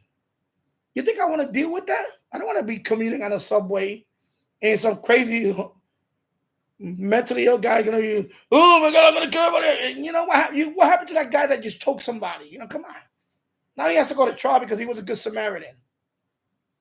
And then the other guy the other day stabbed the guy because the guy punched his girlfriend. I don't want to go on the subway, and I'm definitely not going to take my son. I'm not taking my son on the subway. No, I don't want to go on the subway now. I grew up there. I grew up in the Bronx 40 years. All right? You think I want to go back there now? I don't want to go back there. Hell no. And, that's, I job, interviews. They want me to go down there for, particular jobs, and they were like, oh, we want you to Brooklyn Railway Yard for this train. And I'm like, I don't want to go to East New York. If that's East New York, Brooklyn, East New York, for a train, rail car technician job. And I was like, nah, you know what? I'm going to pass on that. Sorry. $23 an hour, up to $26 an hour. I said, nah, you know what? I'm sorry, but I can't risk my life. I just can't. I can't be on especially at night. If that job is at night, I got to deal with crazy people. Crazy people on the subway. I can't deal with that. You know? Yeah, but for me to go to Staten Island, that's a commute. For Yonkers to Staten Island, yeah, that's a commute. Because I have to go through the whole Manhattan, and then I get on the ferry. Then I'm using mass transit. I'm not driving. So even the Bronx, right here in the Bronx, I have to be selective. Even if I work in Manhattan, if it's a daytime job in New York City in Midtown, okay, maybe I could get by, but not the last. I got it a few days ago. It was for a rail car technician job. It was Brooklyn, New York, and I know it's East New York because I had an interview there a few years ago, and they didn't hire me back then because it was a daytime job and I couldn't do it back then. But now I'm looking for a nighttime. But I was like, nah, not that job. I don't want to be, And it's worse now than it was 3 years ago. It's really bad now. This mayor, he's really. You figure he was a former cop, but this mayor's crazy now. He's another crazy mayor. New York City gets some crazy people now. So, he's another crazy guy. Yeah, I've been to New York City. I stayed on the bus line, but was visiting. The only borough I haven't stayed in Santa. Yeah, but even Staten Island it's just it's New York City in general, and even New York State, even up here in Yonkers, it's some crazy. You gotta understand though, there's no consequence for people when they rob and steal. People go into stores now and shoplift. They go in there with a bag, and they just put everything in a bag and walk out. And you can't. And the employees aren't even allowed to stop them now because they'll get fired because they're not prosecuting that anymore. When I was younger, if I did that, I would be under the jail right now. Now it's like they do it all the time now. People go in there and you see the videos on Twitter and all that. People just go into a place, shopping cart full of, they take it to the parking lot. And people, it's a breakdown of society now. It's crazy. It's really crazy. See, right now, what I'm really trying to do is, my wife and I talked about, I said, we need to eventually sell this house and move. It's rampant. It's crazy. It's sad what it's becoming. And a lot of it is because of that. They don't enforce the laws anymore. You got these, when you got people like politicians saying that it's okay to steal, and they're making excuses for people. That's a breakdown of in civility society. You allow lawlessness to happen, And I grew up with a dad. I don't want to hear that excuse about kids don't have no father. I grew up without a dad. Okay, I grew up without a dad, and that argument is weak when they say you grew up without a dad. No. You know what? My mom was still disciplinarian. My mom was hard. My mom, I think, was hard. Would have been. If my dad was around, my mom would have been harder on me than my dad was. Okay? So that argument is weak about not having enough fathers. But my mom was a disciplinarian. My mom would put a fear of God in us. Okay? I never talked back to my mom. Like what I hear now in the street, I will never talk that way to nope. Now it's like I hear it all the time. These kids talk to their parents the way they talk to them. I was like, it's sad. Mike, Mike. I'm gonna say me. I've done a shuttle service in Baltimore, Maryland entertainment, to say the least. I still enjoy Baltimore though. Yeah, I know. That's another thing that when I was growing up, all I remember was where I lived at. The South Bronx was the worst place. Now it's everywhere. Now it's Baltimore, Detroit, San Francisco. Now is a horrible place to live. These used to be nice places to go to. Now they're horrible places now. Seattle, another place where people used to be, Seattle is a nice city to. Now it's a horrible place to go. And I don't want to get into the whole reason why, but we know why. We know why. Those know why. They know why. And part of it is just law and order. There's no more law and order. That's it. It's like, do what the hell you want to do, and that's it. And there's no consequence. I see it around me, even here in Yonkers. When I moved to Yonkers, I was disappointed. When I moved here, I thought people were going to be more neighborly, more friendlier. No, still the same old D-bags. The same people up here. Park in front of your house, they'll eat Chinese food, they'll throw all the food on the floor right there in front of your sidewalk. The same people. They're the same people that in New York City, same people here. They'll park on your driveway. He's eating his chicken wings with French fries. I remember back when I first moved there, it was like that. And I would go outside like, yo, what are you doing, bro? Pick up your stuff, bro. Your mommy didn't teach you to pick up after yourself? You're a grown man. You're eating chicken wings. You throw it in front of my house? What's wrong with you? Degenerate people. That's what the mindset is already like that. They'll pick up after us. They don't have no sense of community. They drink a bottle of water instead of just waiting to put it in a receptacle, a trash can. Oh, drink the water, just throw it in the street, throw it in the whatever. Eating a burger, they'll throw the paper in the floor. Like they have no sense of like community. Like you live in the same area I live in. Why don't you keep it clean too? And that's the whole. To let you be, you let people. You don't teach people to be, respectful. That's another thing. A lot of people here are not respectful. They act like they're entitled now. We gave them that license to be entitled.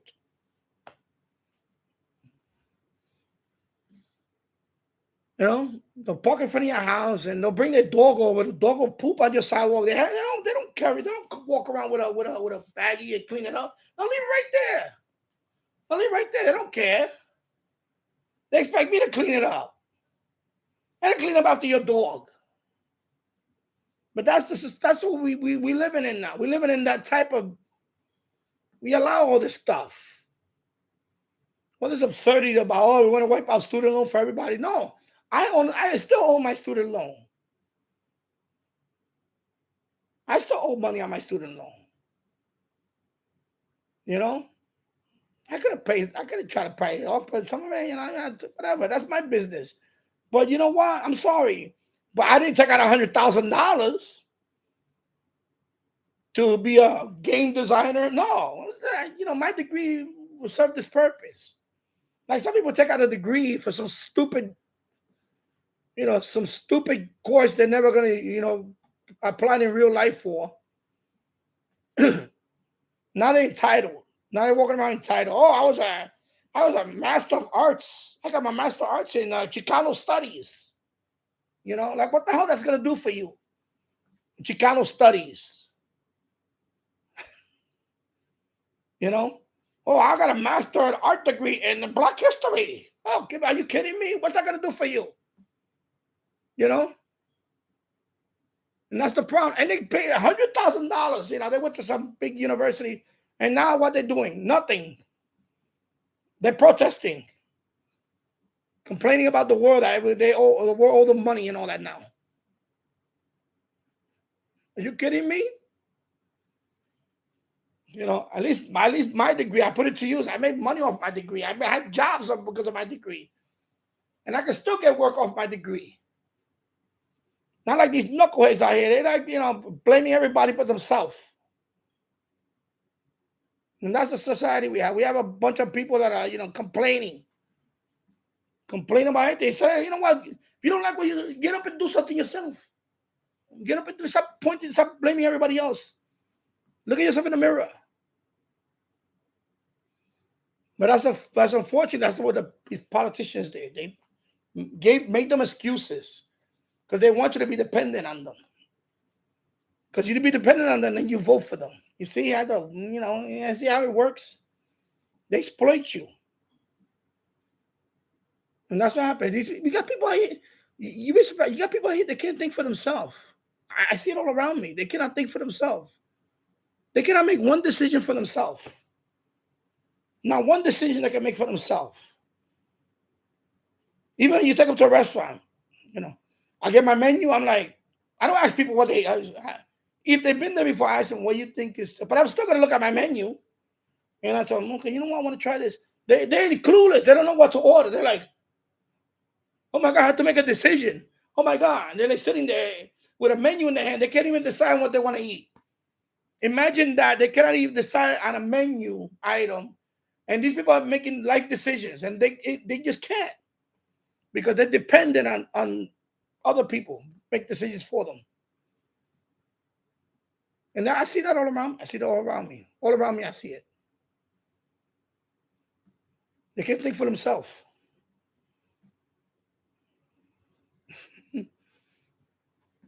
I could go on for. I got a radio show on this alone,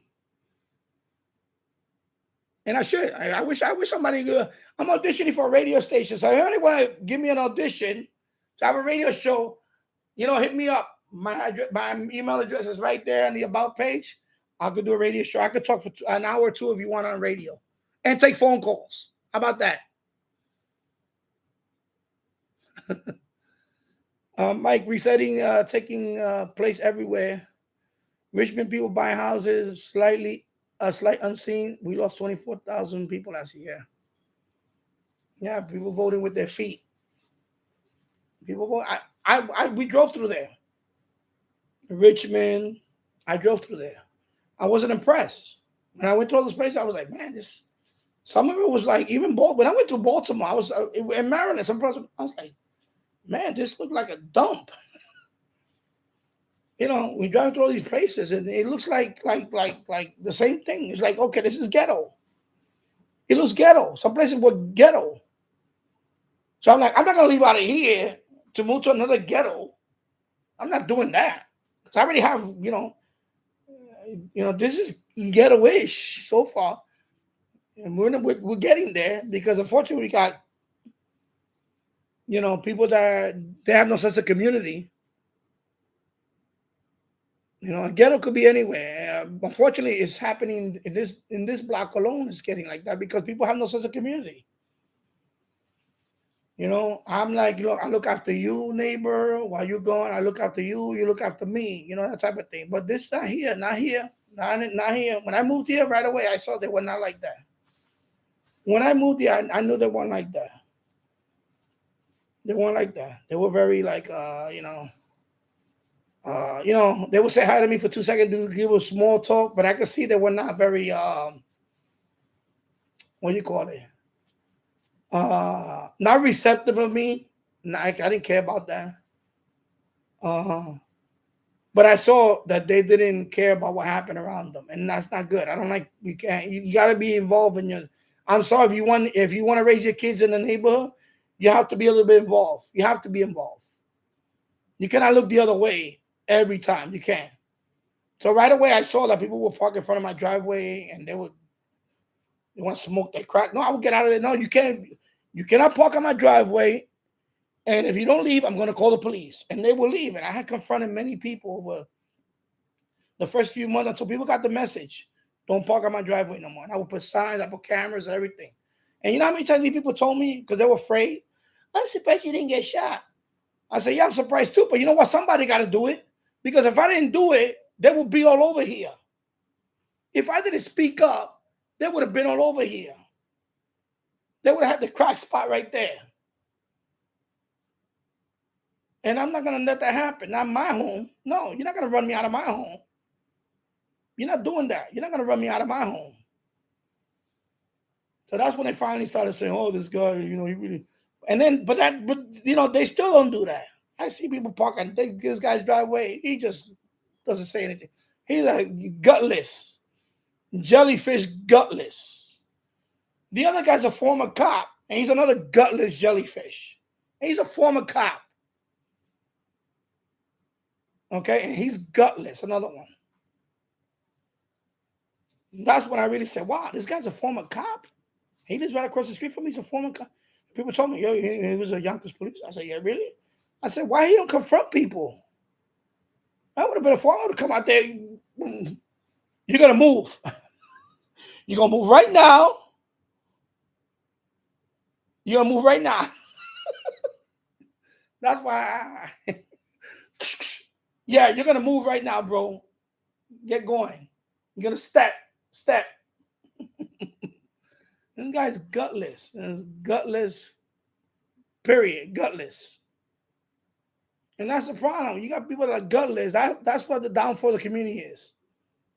Gutless people. They just don't want to. They scared. No. I said, you're not gonna run me out of my house. I'm sorry. You're not running me out of my home. If I can do anything about it, I'm gonna do whatever I can about it. I tell people all the time. And you get better at it. I know the first time I was kind of like, first time I had to tell somebody to move. Most of them, I'm gonna tell you, most people, 99%, they'll say, okay, sorry, I parked. I say, yeah, thank you. And I say thank you, and I say, you got that little 1% that's always gonna say, what are you gonna do about it? It's a public place. What are you gonna do about it? And that's the way you gotta be, okay, well, all right. Well, you know what? You can stay there, and I'm just gonna call it in. And then, you explain to them why you're on my driveway, and then you'll deal with that. And that's what I do. I walk away, and I start dialing. And they leave anyway. They leave because they know they don't have a leg to stand on. And, some of them try to intimidate you. I had one throw me a bottle. When he was leaving, he threw me a bottle, and it landed near me. I was like, But what are you going to do? You're going to sit there and take it? You know what I'm saying? I know, Mike. We're in the third hour now, so anything goes down the third hour. Because I only got 3 people watching, so we'll talk about whatever we're going to talk about. That's it. Anybody want to chime in? They can chime in. I'm gobbling up the hours. I haven't made a live stream in a while, so I'm gobbling up these hours right now. And he does watching hours now. Watch hours. But yeah, no, I made it clear. I said, no. They park here. I opened the window and I looked at them. I said, okay, are you parking here because you're eating? And I said, no, if you're going to eat here, don't litter. Sometimes they just look at me and they drive away. Yeah. Sometimes they look at me, they drive away. But if I see them pumping up the music, I go out there. I say, listen, you got to move. Look at me like, I said, no, you got to move. That's it. This is not a hangout spot. I'm sorry. Go park somewhere else. Because it happens. Everything in life happens. You give people an inch, they'll take a mile.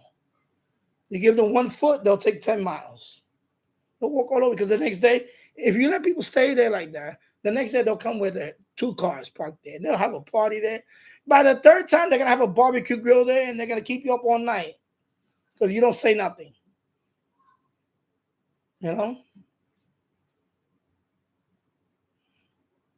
That's the problem with the society now.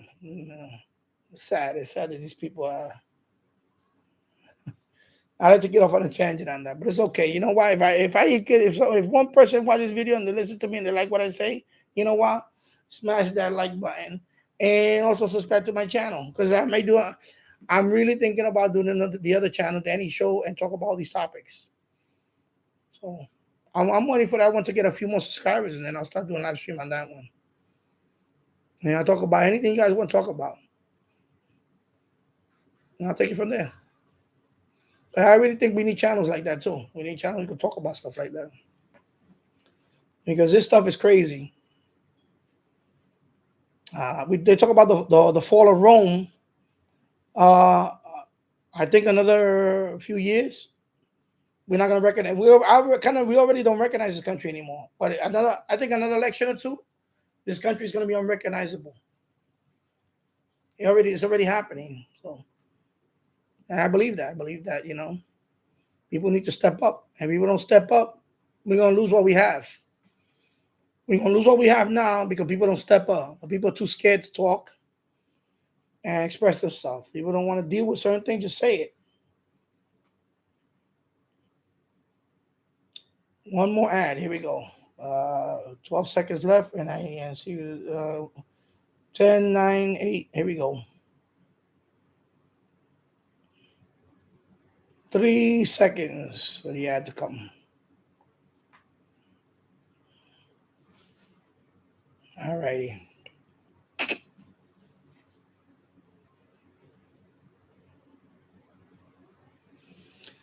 Alrighty, so I think that's gonna be it for me. 3 hours and 30 minutes. Impromptu type stream tonight. I was gonna wait till next week, but I said I didn't even do one on Tuesday. I said, and I see I got better, and the stream worked out well, and I got 3 hours and 30 minutes in. That's a win-win for me. So if you like this stream after the replay, give us a thumbs up, share the video. And I notice a lot of people they watch my videos, but they're not subscribed to my channel. Subscribe to my channel. It helps out a lot. It gets the word out. Also, I'm trying to reach milestone here. I'm trying to get to 2,500. I'm not far away from that right now, and so I would like to get to 2,500 by the end of tomorrow, or in a couple of days. That would be nice. Hit that 2,500 milestone mark, and then we can go on to 3,000. So, all right. So, thank you for watching. I'll see you soon. Take care. Bye.